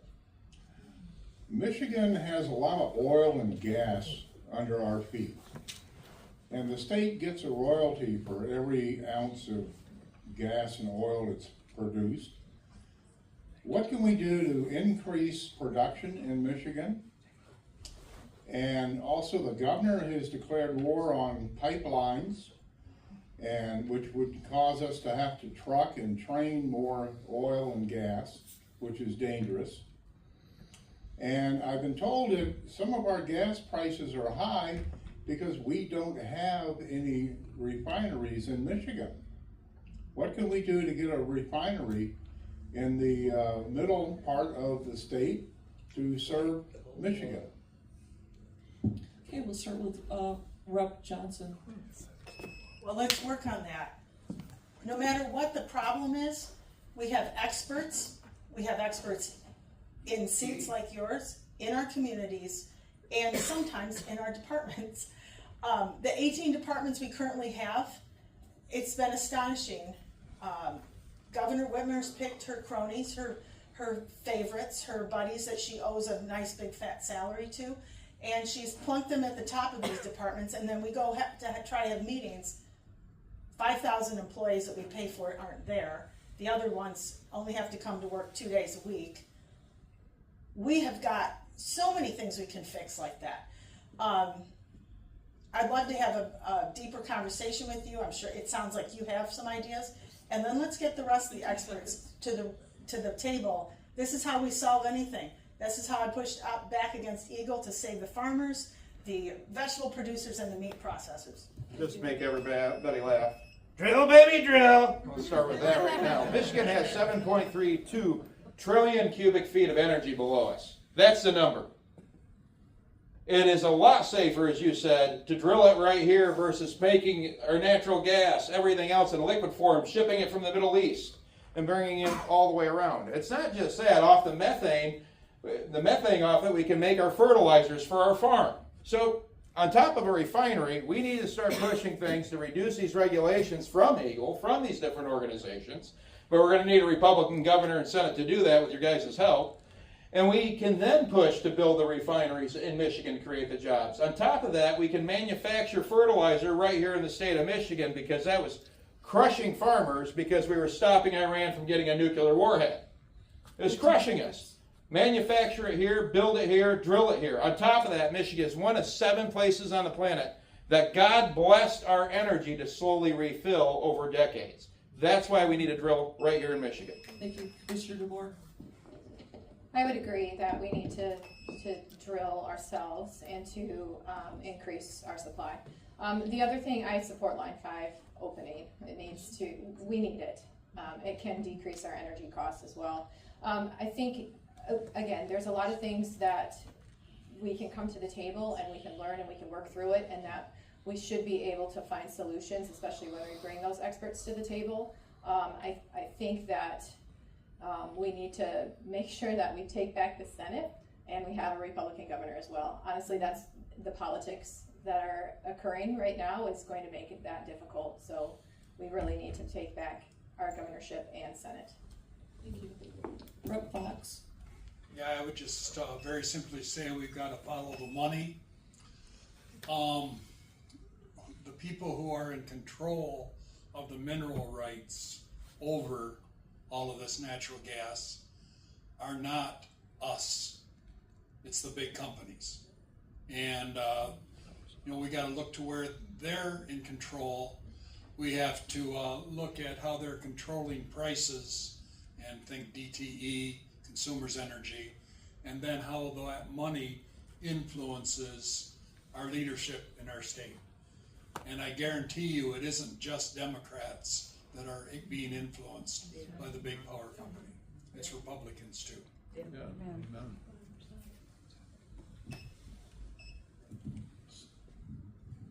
Good morning, I'm Tom Ginster. I want to know what you're going to do to address the recruitment and retention crisis in law enforcement. So you guys have been apprised of this issue. The Sheriff Williams, we passed a road patrol millage some time ago here in Montcalm, and I know Sheriff Williams has had quite a challenge in trying to fully fill those slots, both for corrections officers and road patrol officers, and it's a problem common throughout the state. For prosecutors, the prosecutors are funded by the counties, and the defense attorneys are funded by the state under the indigent defense standards. And a defense attorney funded by the state make $140 an hour. We're blessed to have a county commission here in Montcalm that fully supports law enforcement. So we pay more than most for assistant prosecutors. I believe they start at $85,000. So you can do the math when the states played off the counties. So you could be, if you have a law degree, a cell phone, and a briefcase, you can easily make more than $140,000 a year, 20 hours a week. And that's part of the crisis. It's really hard to recruit and retain assistant prosecutors. It's even more difficult for local agencies to recruit and retain police officers. So you have one agency playing off other agencies, and it used to be a very honorable thing to be in the military or to be associated with law enforcement. But now it's a pejorative. I think the police officer applications are down 40% from 2017. And so I just wanted to know what your plans are to address this crisis. Start with Mr. Norton. So, when they first started going after cops, there was a Back the Blue rally in Grand Rapids. I helped pay for that with Johnny Brandt.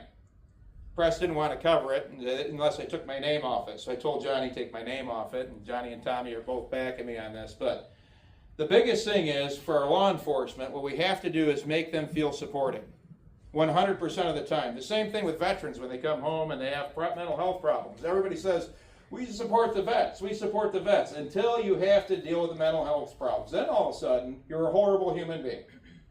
So it's a catch-22. And these cops are going out, putting their life on the line, so we have to make sure these guys feel supported 100% of the time. It's a cultural thing. And I think having elected officials that always stand up and fight for them, and they know when it's getting tough is going to do it, will help with recruitment. The other part is, for defense attorneys and prosecutors, what we should be doing in the state is making sure that it's the exact same pay on both sides, period. You look at the county, and if that side's getting paid from the state, you make it up, and then you'll get equal opportunity under the law. Thank you. Commissioner DeBoer. It starts with leadership, I believe, especially to change anything cultural. And we have a cultural epidemic right now of not supporting our law enforcement.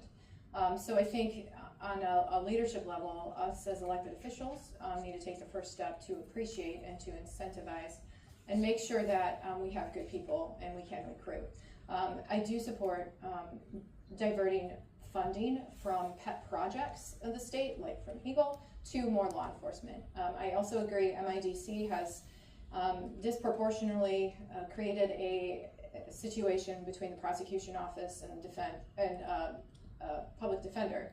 And so I would support either like a revenue sharing that would go directly to prosecution, just to make sure that we are recruiting good talent as well. Thank you. Rep. Fox.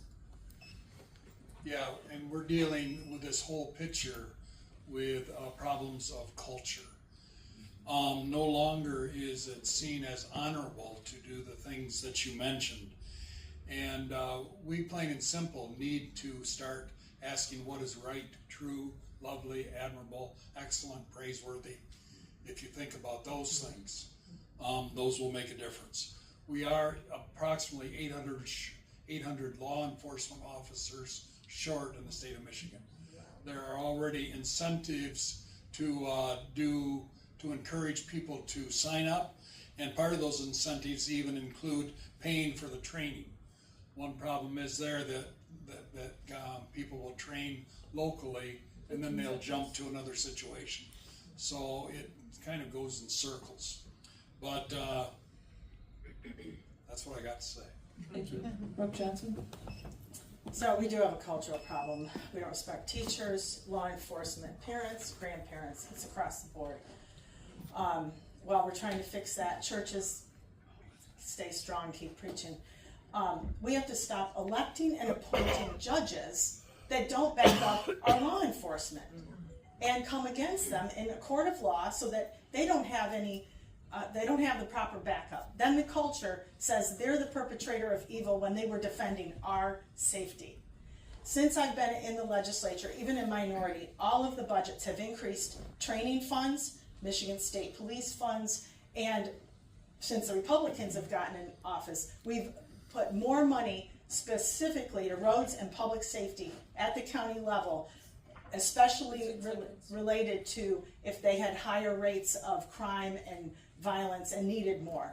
We will continue to do that. We have to improve the pension plans for the corrections officers.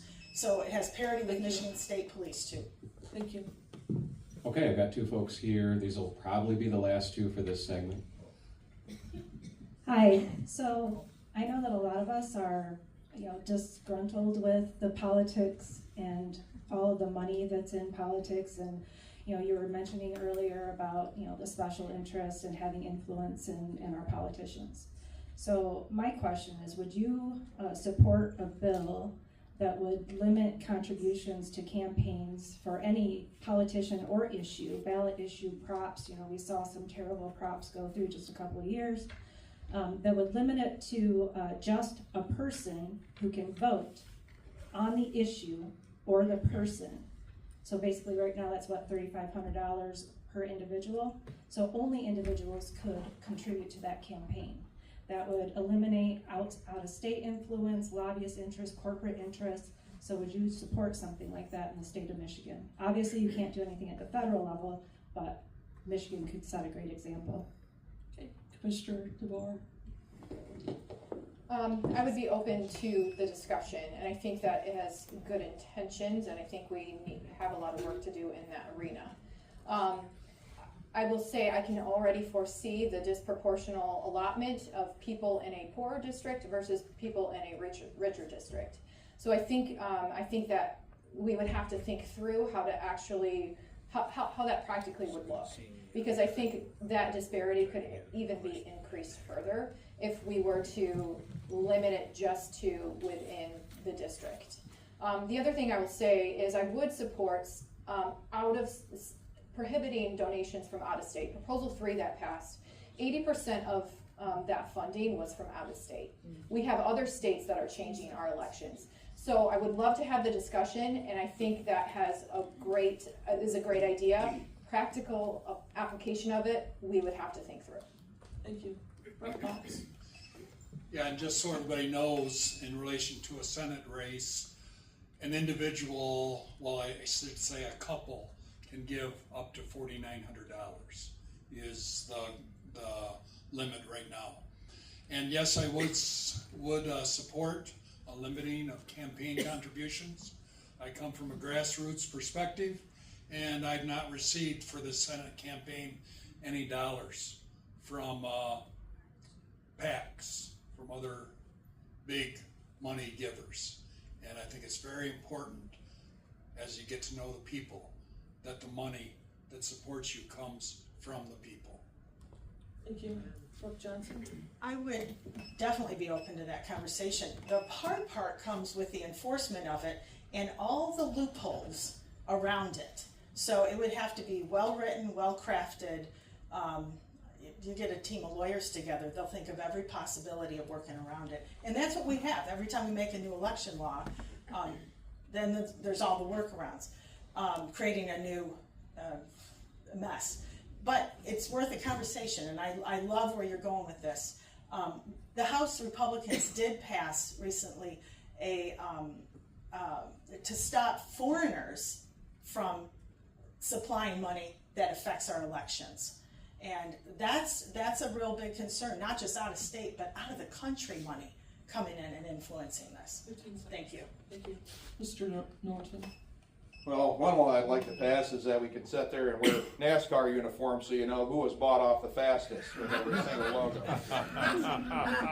Every single PAC group out there, they actually can donate more money than you. I think it's $10,000 to $50,000 depending on the committee for state senate. They shouldn't have a larger voice, but a lot of us join these organizations so that we have a voice in Lansing, because you and I, we don't have time. We don't have time to be there 24/7. So what I'd like to see happen is a restriction to the dollar amount being the same as the max out of an individual for that race. That way the committees have the exact say there. That way we're not restricting freedom of speech, but equaling the playing field for everyone. So it's beyond a conversation, it's about having ideas. And when somebody says, I want to have the conversation, it's because ideas need to come out. But it's a real thing. If you really want to truly know who's bought off, just look at their finance reports. That's who you know who was bought off in Lansing and in Washington and everywhere else. Thank you. Okay, we're close to time here, so I'm gonna ask the last two here, if we can keep the premise tight, so that way we can get through both of them. Thank you, Representative.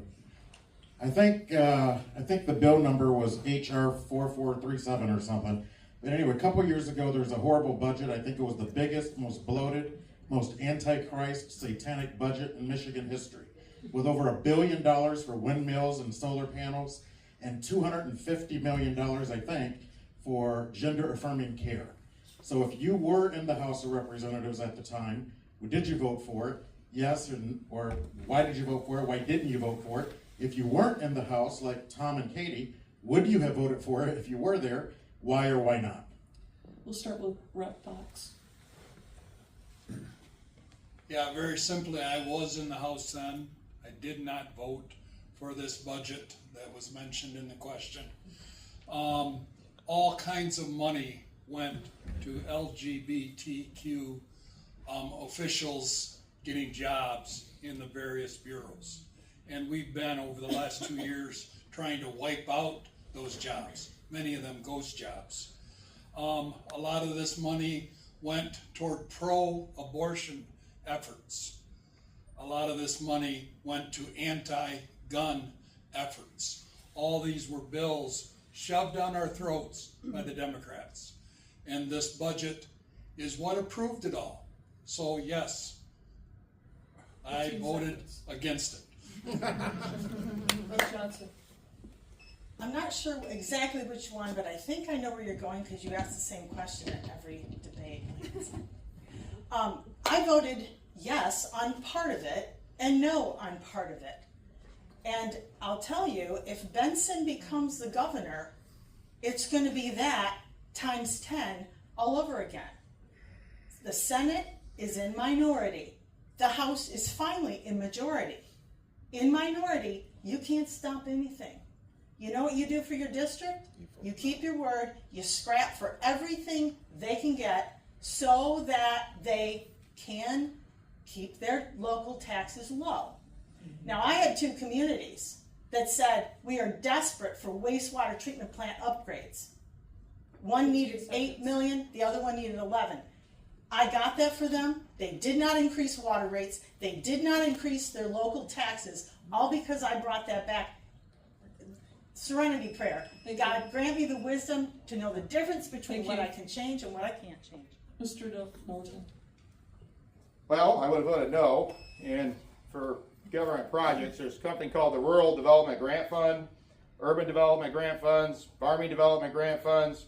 You can get up to $35 million for a water treatment plant without voting yes on it. So, I mean, Amen. it's that easy. So I would have been a no vote. Joe, thank you very much for voting no on it. I'm 100% certain Katie, I've known Katie for quite a while. I almost guarantee her answer is a no as well. Rebut. Commissioner DeBoer. Yes, I would vote no. There are other ways to bring money back to your district than voting for something that is completely against your values. There are also unintended consequences when you vote against your caucus. We play party politics at Kent County, 12-9 we are currently. If all leadership were voting a certain way and telling me to vote a certain way and I went against that would very much influence my ability to bridge any gaps and to get further initiatives done. So there is no way I would jeopardize that or my own values. Thank you. I believe Rep. Johnson wanted to use her 30-second rebuttal. Thank you.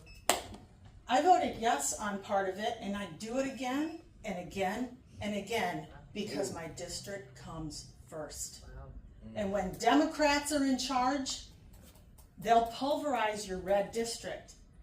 Governor Whitmer was line item vetoing everything where Rep. Fox and others voted no. You can have pie in the sky theory, but you don't get money. I'll scrap for my district every day and I'll take the hit so they don't have to.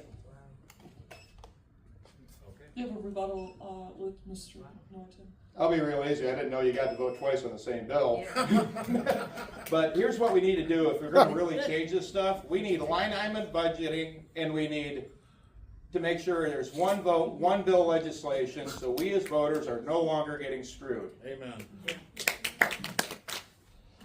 do one final audience question. We're going to try to keep the premise tight, and then we're going to move into the closing comments. Okay, this has to do with, there's a few people in here that have gray hair like I have. Physician-assisted suicide. And that, I guess the Democrats have been really trying to promote that. In Canada, they've had it for 10 years and they've lost as many people to physician-assisted suicide as all of World War II.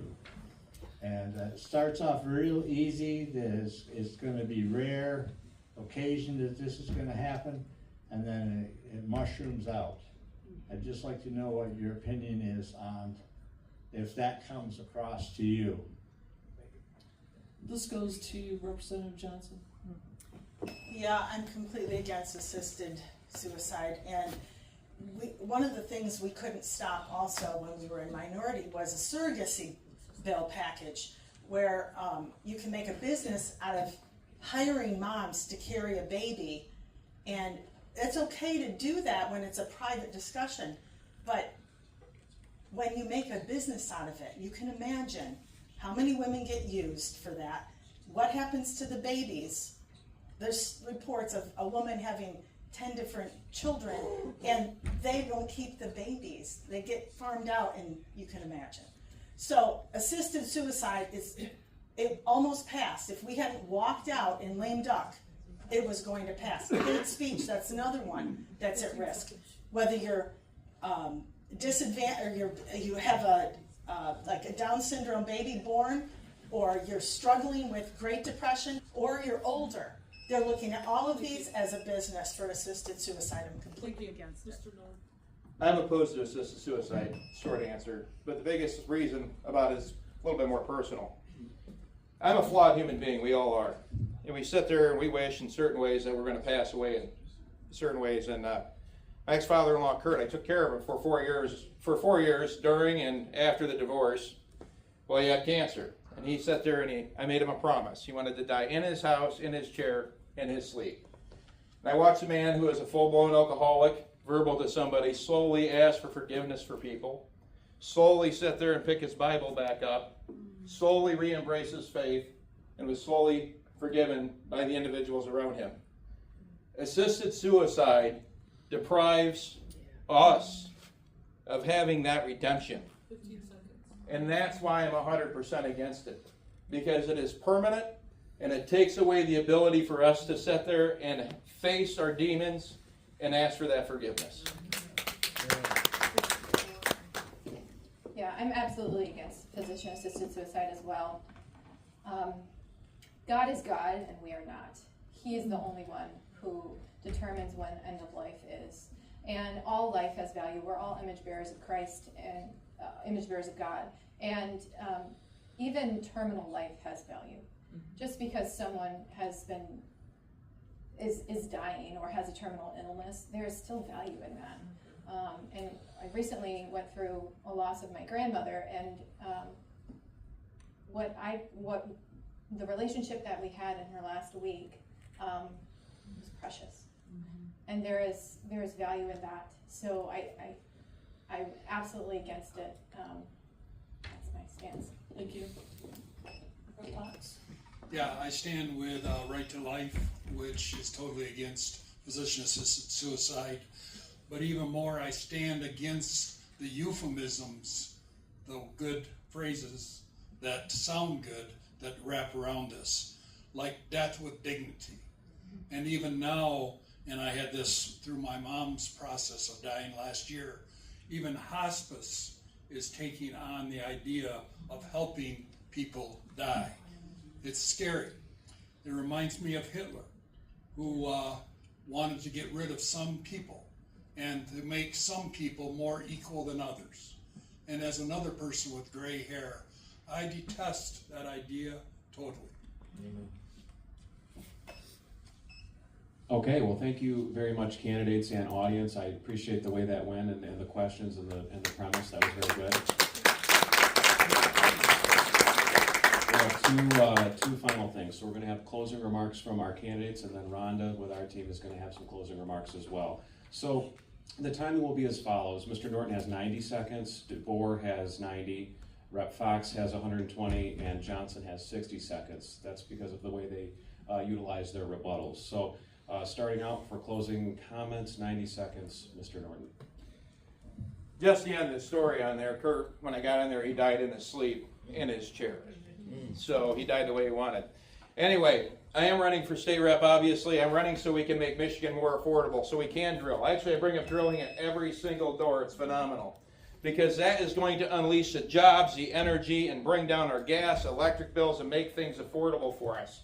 We need to make sure that we get EGLE and the government regulations out of the way so we can build businesses.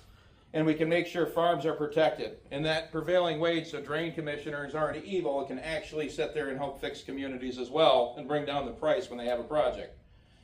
And we also need to reform that tax code and get rid of those property taxes and actually shift it around so everybody has a tax cut in the state of Michigan, well, 95% being honest, but everybody starts to win. I'm 5th generation in this district. My family's lived here the longest. My daughter actually builds the props here for the different plays. Graduated from Greenville, went to Cedar Springs, 2. Transferred my senior year so I could learn business. So Greenville High School made me help pick my economic path. I served in Afghanistan. I am combat infantry, 11 Bravo. And a story that I finally started telling because there's others talking about it. Our unit did help capture the number 2 in Al-Qaeda in 2012. If you want a fighter in Lansing, I'm pretty sure I convinced everybody of that. It's not just experience because I've helped pass stuff too, but it's about making sure we know our community and that we're going to fight for all of our families. Thank you. And Commissioner DeBoer, 90 seconds. This is a primary election. We have very similar values, and it's up to you to decide. I would implore you to use character and competence as your guide. Who has a good character?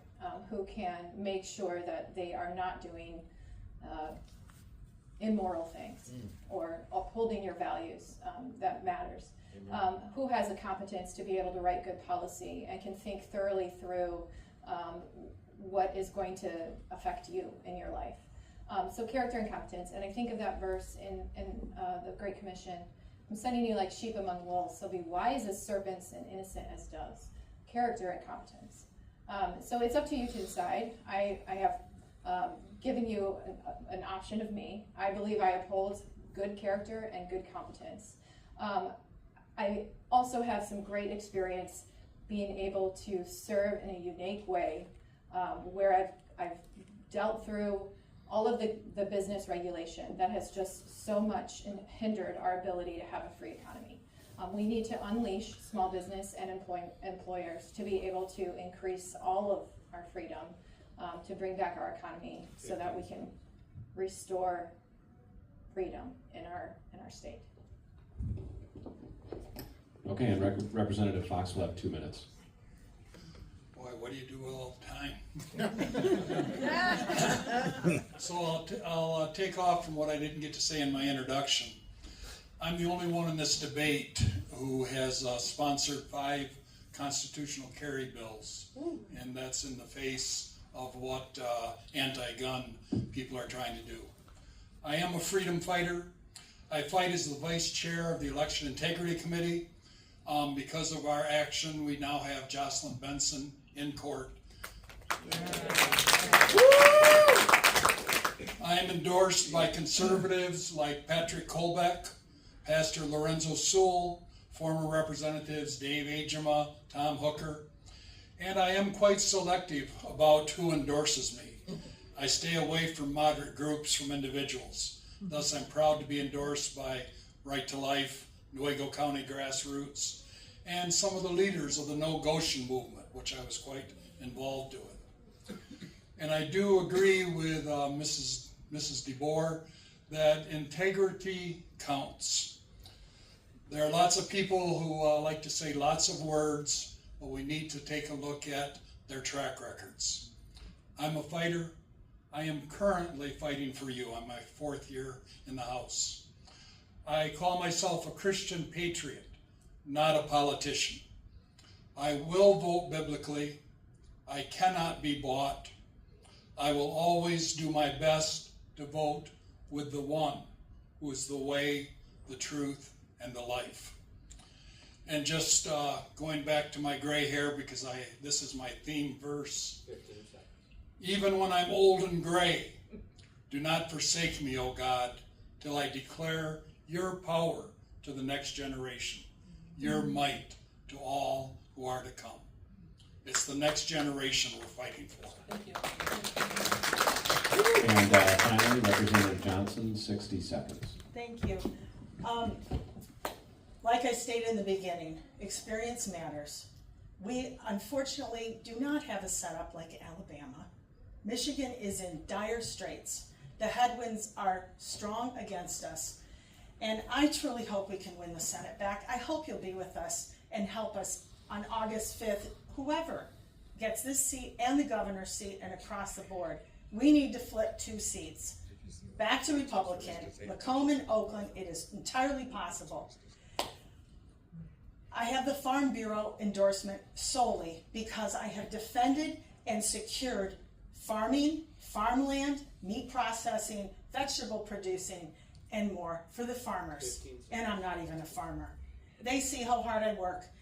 Right to Life has always endorsed me, always will, and the NRA 2 years ago gave me the highest rating. Only 2 of us got it in the state because I've introduced campus carry for CPLs and capital carry for CPLs. Well, thank you very much, candidates and audience, and we're going to go to Rhonda for some final comments. Thank you, moderators. Thank you, candidates. I do want to note and identify someone very special today. Kimmy Croy, please stand. He was the hub of the wheel that put this together today, so thank you, Kimmy.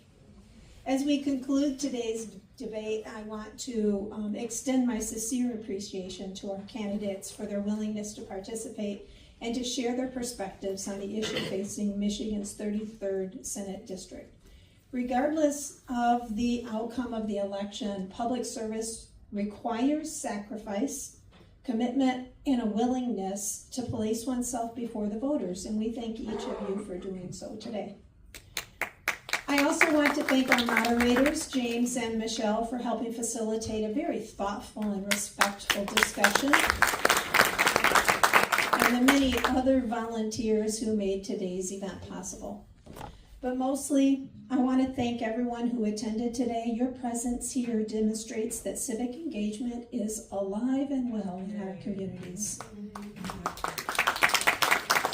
A strong republic depends upon you being informed citizens who are willing to listen, ask questions, and participate in the electoral process. As we approach the August Republican primary, I encourage each of you to continue researching the candidates, discussing the issues with your friends and your neighbors, and most importantly, exercising your right to vote. The choices made in this election will have a lasting impact on our district, our state, and future generations. So on behalf of the Montcalm Area Conservative Caucus, thank you for spending part of your day with us. We hope today's discussion has been informative and helpful as you prepare to cast your ballot in August. May God bless you. May God bless the state of Michigan. May God continue to bless the United States of America. Safe travels, and thank you for joining us today. Amen.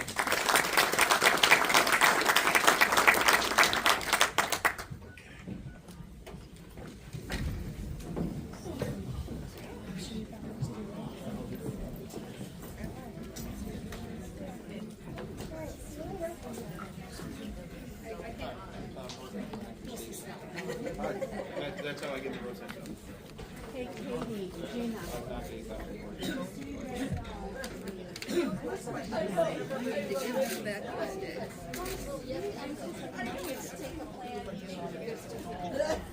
I will have my wife collect. Yes, just wanted you to know. This race, I got a couple guys that helped knock yours, but. Just so you know, we get a plant. Aw. This is for you to remember our event here.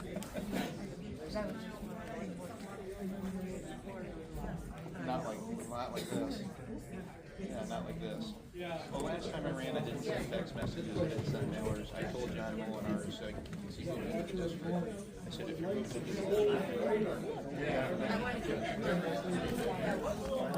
the